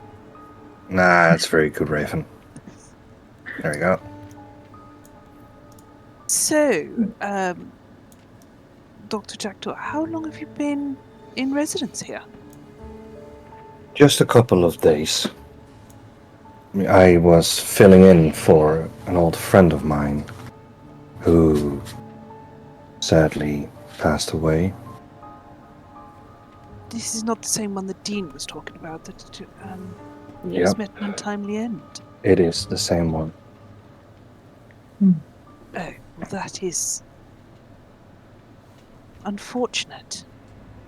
That, and also very interesting as well, Yes. because the way he was found quite intrigued me. Do pray tell. I kinda get the feeling you are well versed in the occult and strangeness. So his I body have was read a few things. I've read a Yeah. few things. so his body was No found lying! in a closed room, which was closed on the inside, and he was drowned. Or he had drowned. That is very strange. Especially since there was no water nearby. Could somebody have just put his body in there? There were no marks of a crime scene, as far as the constables told me. And it was So- locked from the inside. Hmm. You are saying he drowned in a room? It appears with he no drowned water? without water, and the door was locked from the inside. That does seem a mystery. Well, since I have no idea who this guy is, do I trust any word he's saying? I literally can rely on you to be like, insight check. Insight check. Yeah, absolutely. You can. It will be contested. So, James, if you can give me a manipulation check, and Elstrid, an observation check. Do we have any modifiers? Yeah, there's one help and one hinder. So I will give the help to Elstrid because the help is first, and then the hinder to James. Alright. Come on. He. God. My computer is going so slow. Yeah, fair. I mean, he's a locked room. Like he's Yeah, No. yeah, absolutely. Professor Jackdaw. No, I mean, don't get me wrong, I was expecting such a result. Professor Jackdaw is a very intriguing character. He is very strange and very stoic. You don't feel like he is. You don't feel like he is misleading you or that he has any ill intentions. Nothing like that at all. He's just unusual, and you've just met. But he, as far as you're aware, he hasn't lied to you or any falsehoods or anything. Strange but trustworthy. As everybody I met on this road at this point. The door behind you opens again, Elstrid. Yeah. And the Dean comes in, and he's like, "I'm sorry for the wait. I found a porter. He will take you to your rooms, and then I will allow you to make your arrangements for when a tour would be appropriate."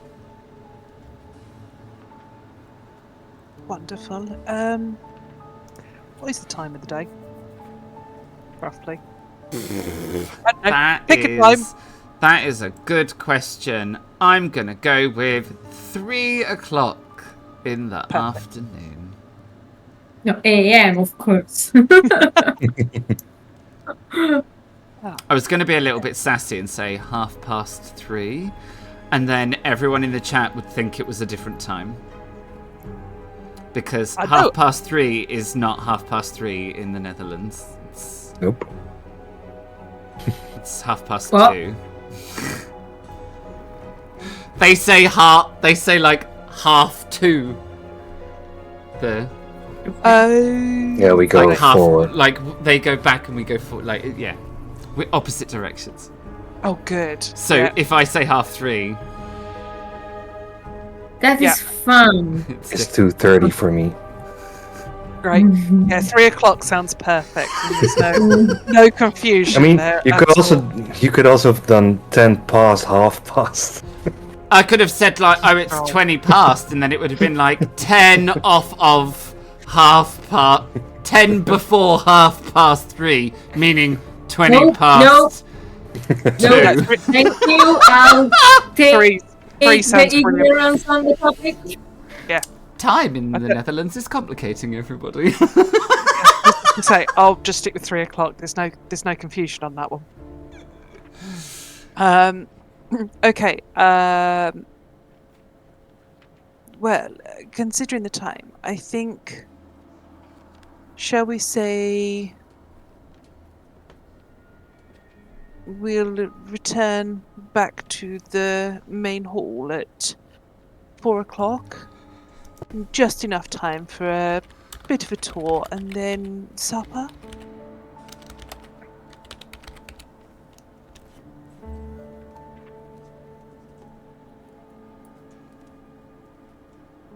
Good. The Dean is nodding. Yeah. Will you be joining us at supper time, Dean? Yes, of course. It would be my pleasure to share some social time over food. It would be delightful. We could have some drinks as well. Sounds perfect. Then I will leave you be, for I know the time constraints you have in running such an establishment, and I will let this porter guide us to our rooms. It sounds excellent. Thank you ever so much. And he sort of walks around to his desk and he nods in your direction as well, James, and says, "Professor." Sir. And yep, I'll follow the porter to our rooms. Yep. I'll take it. I'm just going to my own room. All right. Well, you will soon discover that all the rooms are dum dum dum really close together. What a surprise! Oh. I put everybody's room like all together to make it really easy. So he is going to lead you to these stairs here.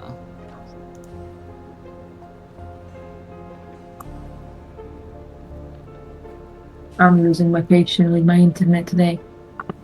Anybody wants to learn Italian swear words? Because today is the day. Oh, I'm so excited. Let me get a notebook. Got it. I can just imagine you now being like, Parmigiano! Shaking your fist. You already know, Sam, so... I don't know what you're talking about. I'm sweet and innocent. He doesn't know even the English ones. I don't even know. Sure. I don't even know English swear words. It's true. Don't get me wrong, last time I said something like this in the chat, they actually had some pretty nice knowledge of the Italian one, so, you know.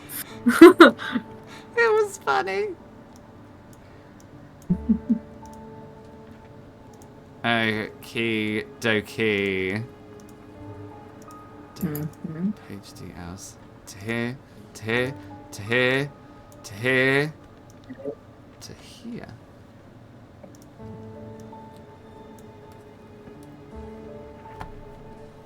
Is everyone together and can everybody see? Yes. Yeah. Okay, cool. Because just sometimes you never know in Roll20, you're like, la la la, and one player's like, Yeah. I have Nope. no eyeballs. Yeah, my eyes have failed And me. when you go up the like sweeping staircase out of the main hallway, you enter into the second level, and it has an equally grand hallway in it, although this one isn't as high. In the very center of this one is a large spiral staircase, and you realize that you're in the base of the tower, that this must be the tower that reaches up and over the top of the city, being the tallest building. Other than that, though, it is bare, with well-trod footsteps from the myriad of students and teachers who have gone before you. The porter leads you out of the hallway and into the land of the very postmodern swervy carpet that I gave up trying to get straight and decided straight isn't always great. Bent is sometimes best, so I left it as it was. Art Nouveau. Art Nouveau. I've decided it was beautiful just as it was, so I just left it as is. And he leads you into a large dining hall.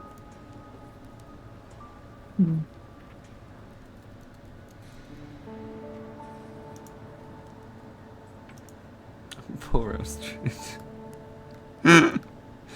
And then into a long corridor, again with stairs on either side. James, you realise that this corridor is where your room is as well. And the porter walks forwards and says, Miss Holstein Romanoff, this is your room here. And he opens the door. Thank you. And then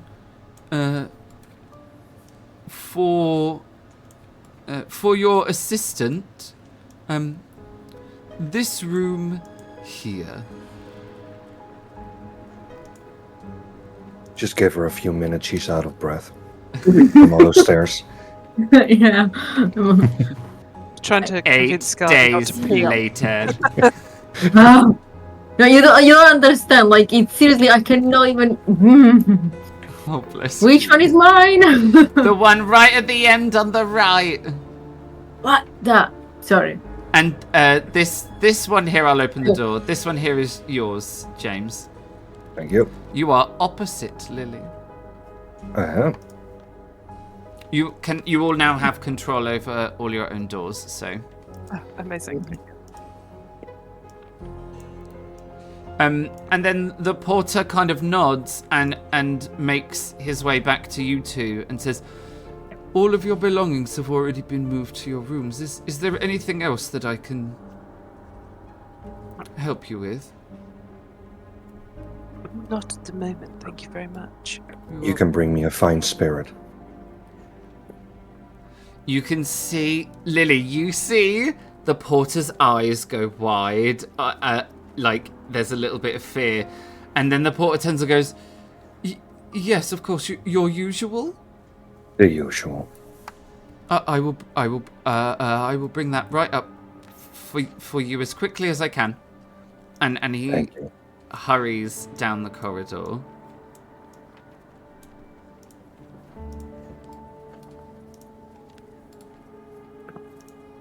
Having what I've read about James, do I have a vague understanding or an understanding of the fear that he's just put? No, not really. Everything that you've read about James is about his incredible mentalism skills, and he does shows, like theatre shows, private shows. Like, he's a sellout sensation with his incredible mentalism where he can read your mind. Okay.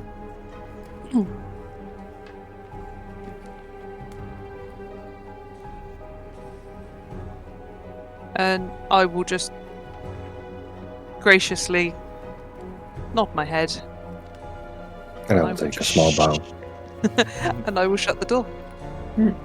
Wahaha.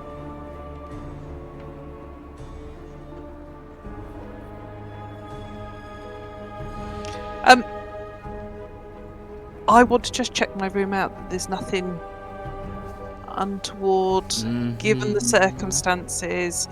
And also, as we were walking round, I didn't see any students or anything. Did it sound like they were sort of in classes? Could you hear the murmur of a university and it was just that they were all in lectures? Yeah. It's not deathly silent as such. Yeah, it wasn't deathly silent. You could definitely hear the murmur of some lectures, but you're right. You didn't see any students like walking around. Yeah, but no, I will just check All the right, room. give Oh, me there's that nothing. investigation check. Wonderful. Have I got? Oh, and there is. Help! It's a help. Help! I know the answer, but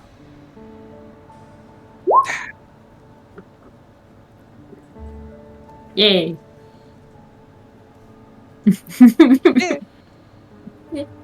it's a room. Well done. It's a room well done. Actually, no. Oh. It's a mimic. No, wrong game. Oi! Oh my god, right? I'm just throwing this out there to anyone who plays D&D. Why are there not bed mimics? Just saying. A bed mimic is the answer. Like, sorry, but you get in its mouth. Like, you would literally just climb into its mouth, tuck yourself in, and it would just go... And that'd be it. Yeah, I mean, Bath mimic, says chat, is another option. yeah. I'm sorry, but like, I still remember the second time I've ever played D&D with you. That's a rug. I don't trust carpets. I don't know what you're talking about. Mike for ages did that. He would literally stand on a rug. Rug of smothering, my favourite thing. Oof. It traumatizes players. They won't ever stand on a rug ever again. And then you put as you've seen, I put rugs everywhere in my maps. Smothering. Nope. Sorry. We did play play a D&D game where there was a mimic that was a door. That was bad. Yeah. Yeah, that that's was not good. rough. That entertained me immensely as a DM. You investigate your room. And everything about your room seems absolutely fine. Your belongings have been brought up, and you investigate your room, like, even when no one is looking, you keep in character. So you just slowly unpack your bags, sort of, you know, humming a classical piece of music, unpacking your bags, putting them away. But you pull the drawer all the way out and check behind it.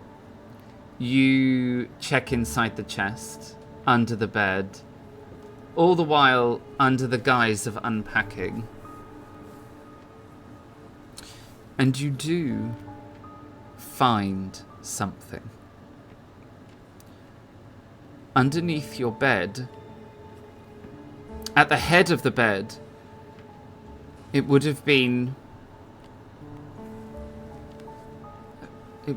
positioned in such a way that when you were sleeping, it would have been right underneath you, is a bundle of slightly rusty iron nails tied together with thin silver wire. It is something that was made. This isn't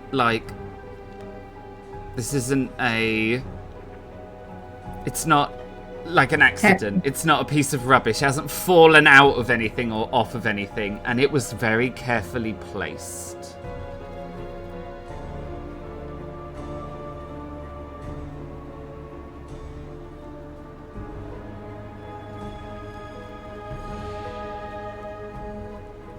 Can't spell tonight.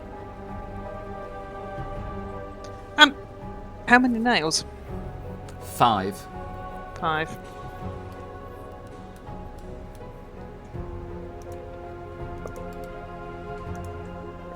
Now, with all my reading and stuff like that, would I have picked up on anything like this, of hearing about things being placed under beds that contained these items or similar? Ooh. Give me a learning roll. Okay. And you have a help. Woohoo! Help is the next one. Help is on the way, dear. Mm-hmm. Ooh, nice. Yes, you do remember. Knowledge is power, after all. And you tried to resist. You saw the book on the shelf. And you knew immediately that you were going to read it. You just had to make sure that you found a time where no one would see you. For this book was entitled Afflictions and Maledictions.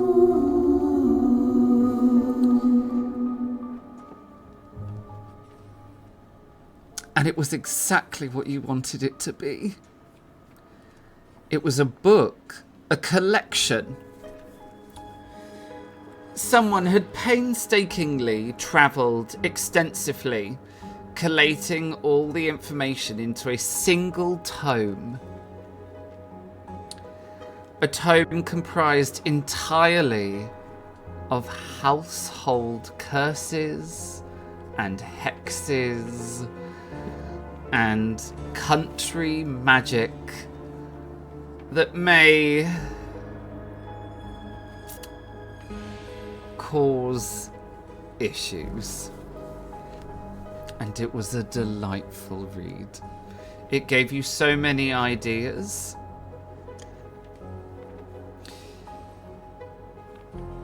And that book stands out in your mind because it was such an entertaining read.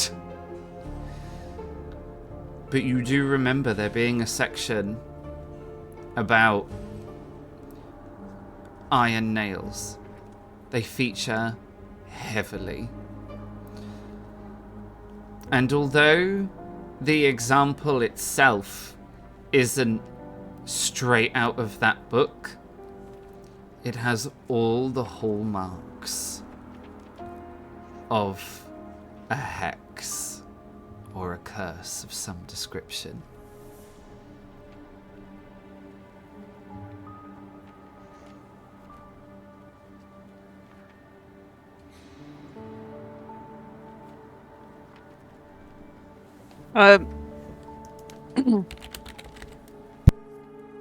Okay, so that makes me rather suspicious that I've been placed in a room with this. Mm-hmm. And Elstrad is next door. Yeah. Mm-hmm.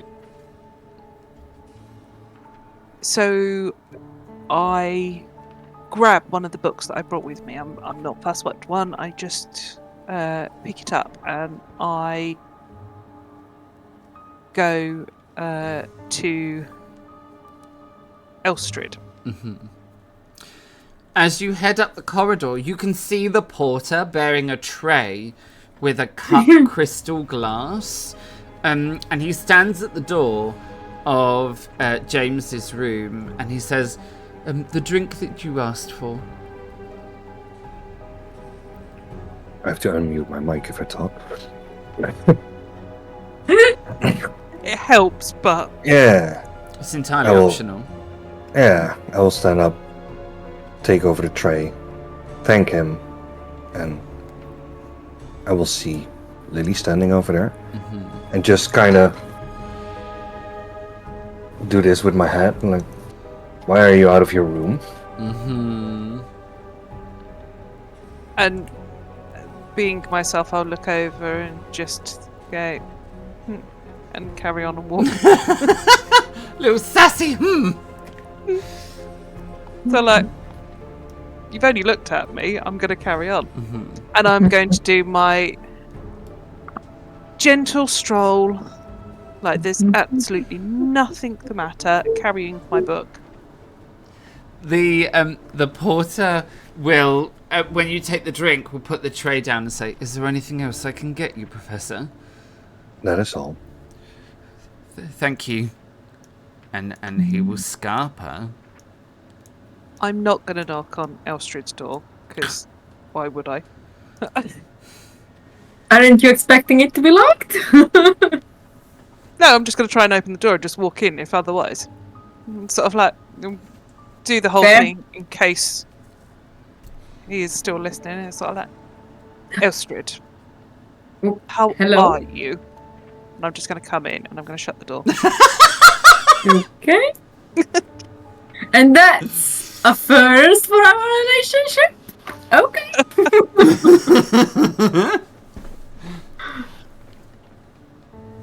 And then I'm just going to walk about. And I'm just going to look at the room. It's like, Everything alright? yes, I think this will do. I just want to say, I mean, we need to look at this, and I'm not convinced that my luggage is keeping my books dry. This Oh? Uh-oh. Oh. Uh-oh. I know it was me. Uh-oh. We lost Lily. Lily passed out. I'm on the edge of my seat. Do you know? Me too.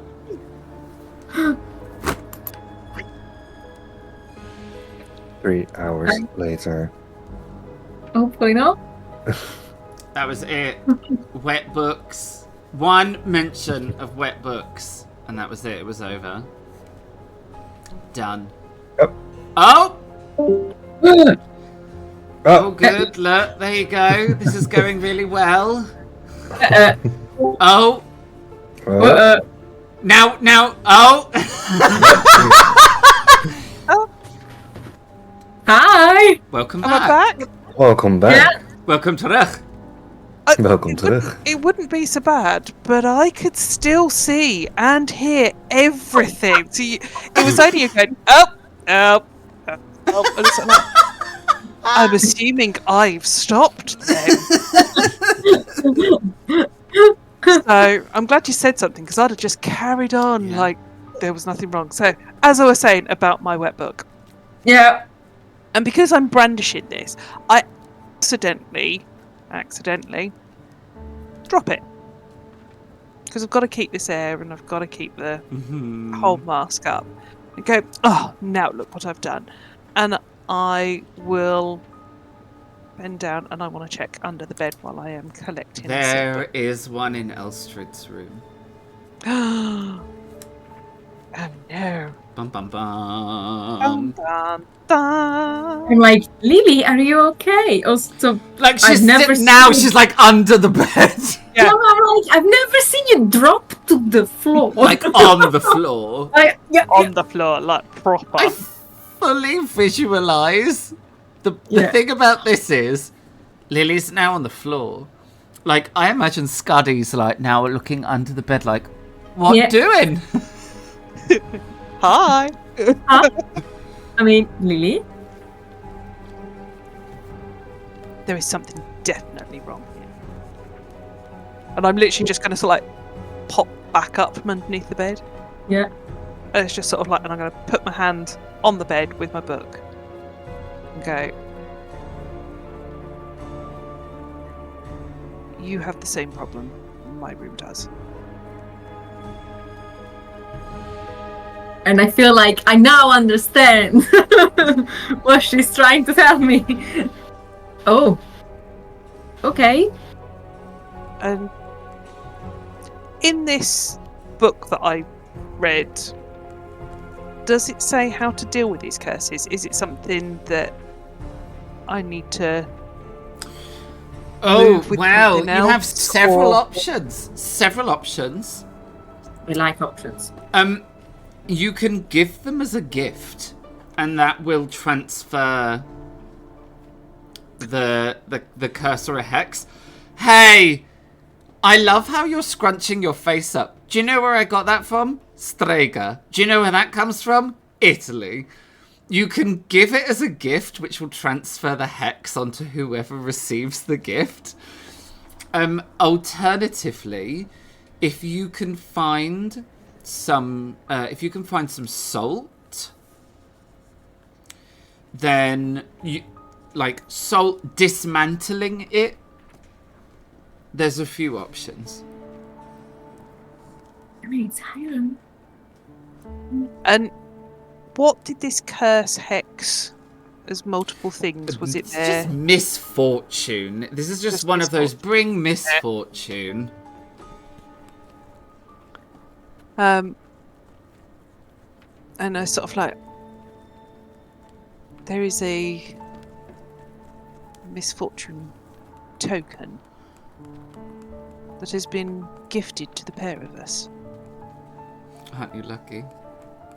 Oh, Mm. so fortunate. Oh. That's interesting.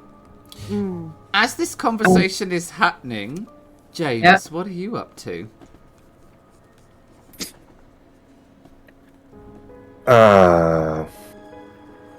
I'm probably just fiddling around with my pocket watch, which is still broken, while my raven is just walking across the room, flying everywhere. Does your raven make all the noises as well? Yeah. Oh, that's the cutest thing. I'm so jealous. Raven. So bad. Anything else? That's about it. Okay, fiddling with pocket watch. You're basically kind of waiting to take them on the tour, aren't you? Yeah. Okay. Back to those who have discovered that this establishment doesn't do bed mints, it does bed hexes instead. Yeah. Then, if looking at the token, does it look like it's been put there recently? Give me an investigation check. That's an interesting question. You have a help. I was going to say, can Thank I help too? You? Oh, Skadi is here. Nah, I don't know if that's something Skadi could help with my investigation. This is probably just a you. You're just a me. Shit. Actually, there's no way of knowing because even the floor under the bed is clean. Fair. Like they're clearly very thorough in looking after their guest rooms. Turn to Lily and I'm like, do you think it's, these gifts are specific to us or they are distributed across the university? It's hard to tell. I mean, my letter to the dean it's only been around for a couple of days. It only arrived a couple of days ago. Yeah. It's possible, but then again, there seems to be a lot of ill feeling in the city. And the porter acts very strange with Professor Jackdaw too. Oh, that's like that moment there as I feel like both Lily and Elstrid look over at the door. Like, do you know what I mean? Like, in the direction of where they know James's room to be. As Lily's like, well, he's very strange and inspiring, Thea. And the both of you look in that direction. There I am in your door opening. And that is the perfect time, I think, for us to end tonight's session. Amazing. Mm-hmm.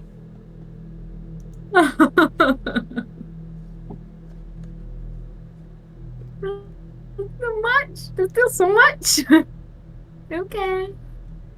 It's so good. It's so good. It's so good. Okay, Yes, it is. that was awesome, guys. That was just. Well, thank you, Luke. Yeah, honestly. Like, A round of applause. we've had a month off and you guys took to this like a duck to water, even though the water was actually frozen and you weren't ducks at all, you were geese. And we ignore the intrepid. the whole thing, was chaos. The whole thing was chaos, literally from the start to the finish. But you guys powered on. You're awesome.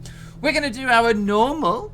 So we are going to do our normal go around the table to our amazing cast members.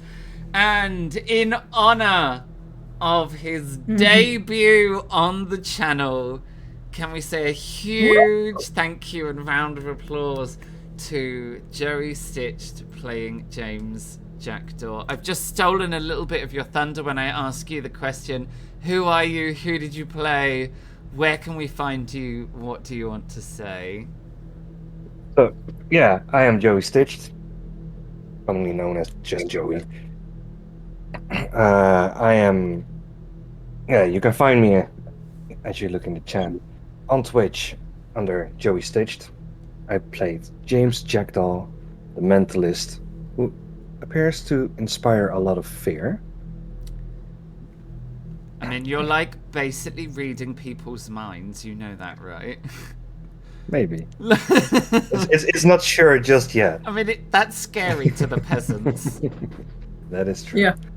And for what I want to say, thank you so much for having me No. and making me a part of all this. No, thank you. Thank Thank you. you. For those of you who are catching up on our YouTube, you can head on over to our Twitch channel.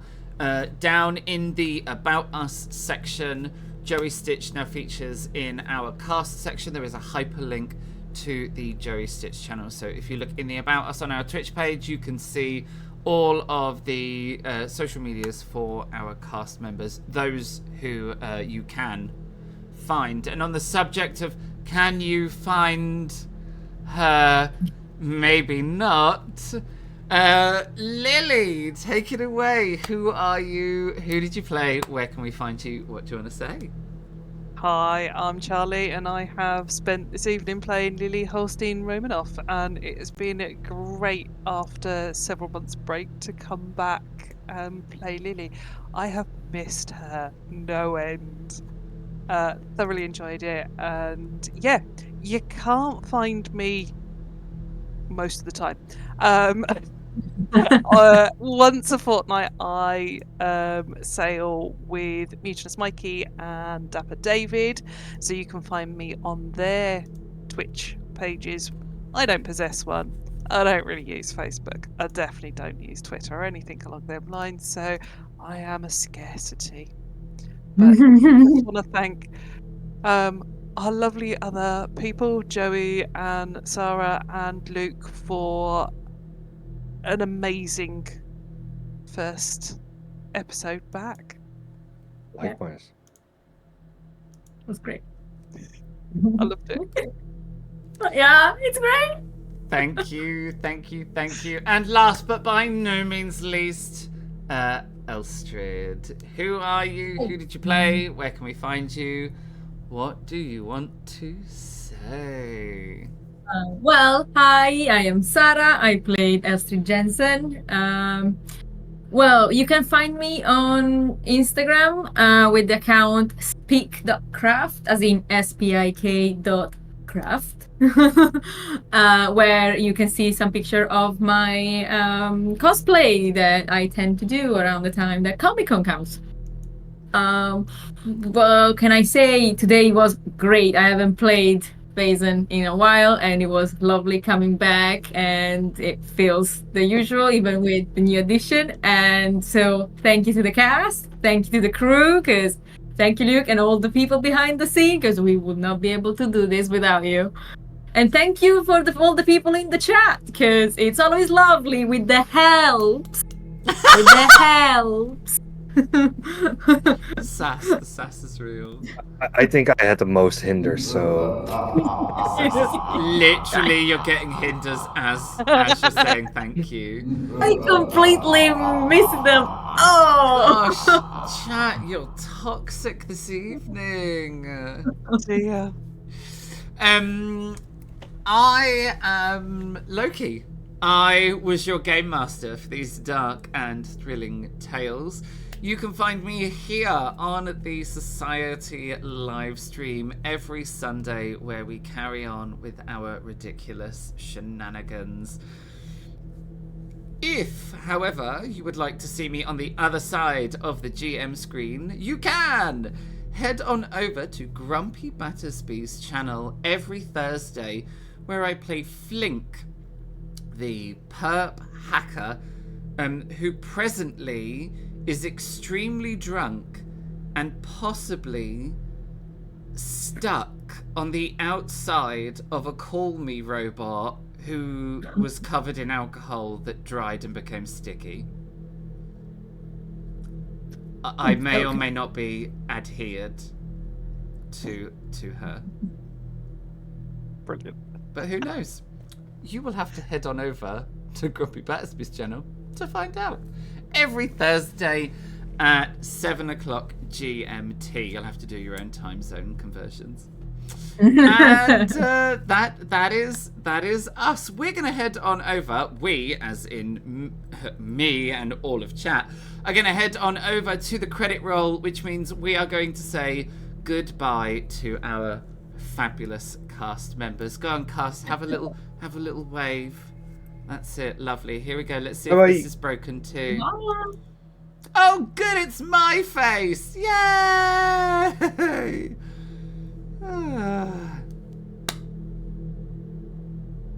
Well, it's good to be back. We were so excited to come back after our August holidays, and yeah, we just could not wait. The credit roll is going to be over here. The credit roll is going to be running slowly past me, listing off all of the amazing content creators and contributors to our stream. If you saw anything in the stream this evening that you would like in your stream or your tabletop at home, please go and check out the links. They've just appeared in chat. They are down below in the description if you're catching up on our YouTube. Go and support these incredible content creators and contributors to the stream. While they cycle along, I want to say a huge thank you to everybody who came to watch us this evening. All of you in chat, thank you so much. It is incredible to have you guys back, and we have missed you while we have been away. We cannot wait to continue sharing the ridiculous stories for the laughs and the frights. So we are very grateful for you coming and watching. Next week we are going to be taking a little sojourn from chapter 7, as all of our cast members are not available. So next week we are going to be taking a little sojourn. Do still head on over because we will be live. At the moment, we have penciled in a map-making stream, but depending on the time, I may surprise you all with the release of the new project. Not sure yet. It depends on time. So you'll have to come along same time, same place next week to find out. After that, we will be on the home run, drawing the entire cast of Chapter 7 together in order to tell the story. Thank you all again so much. Now, let's find someone to raid. I need to find someone to raid. One moment, please, while I... Oh, in that case, then, it's got to be them, hasn't it? Let me just... /raid. Let me hit that. Let's see if this works. Yeah! We are going to be heading on over to Three's A Crowd Games. It is a channel that we raid out regularly too. Please do go show them some love. In the meantime, I hope to see you all again next week. But for now, have a great week. Goodbye.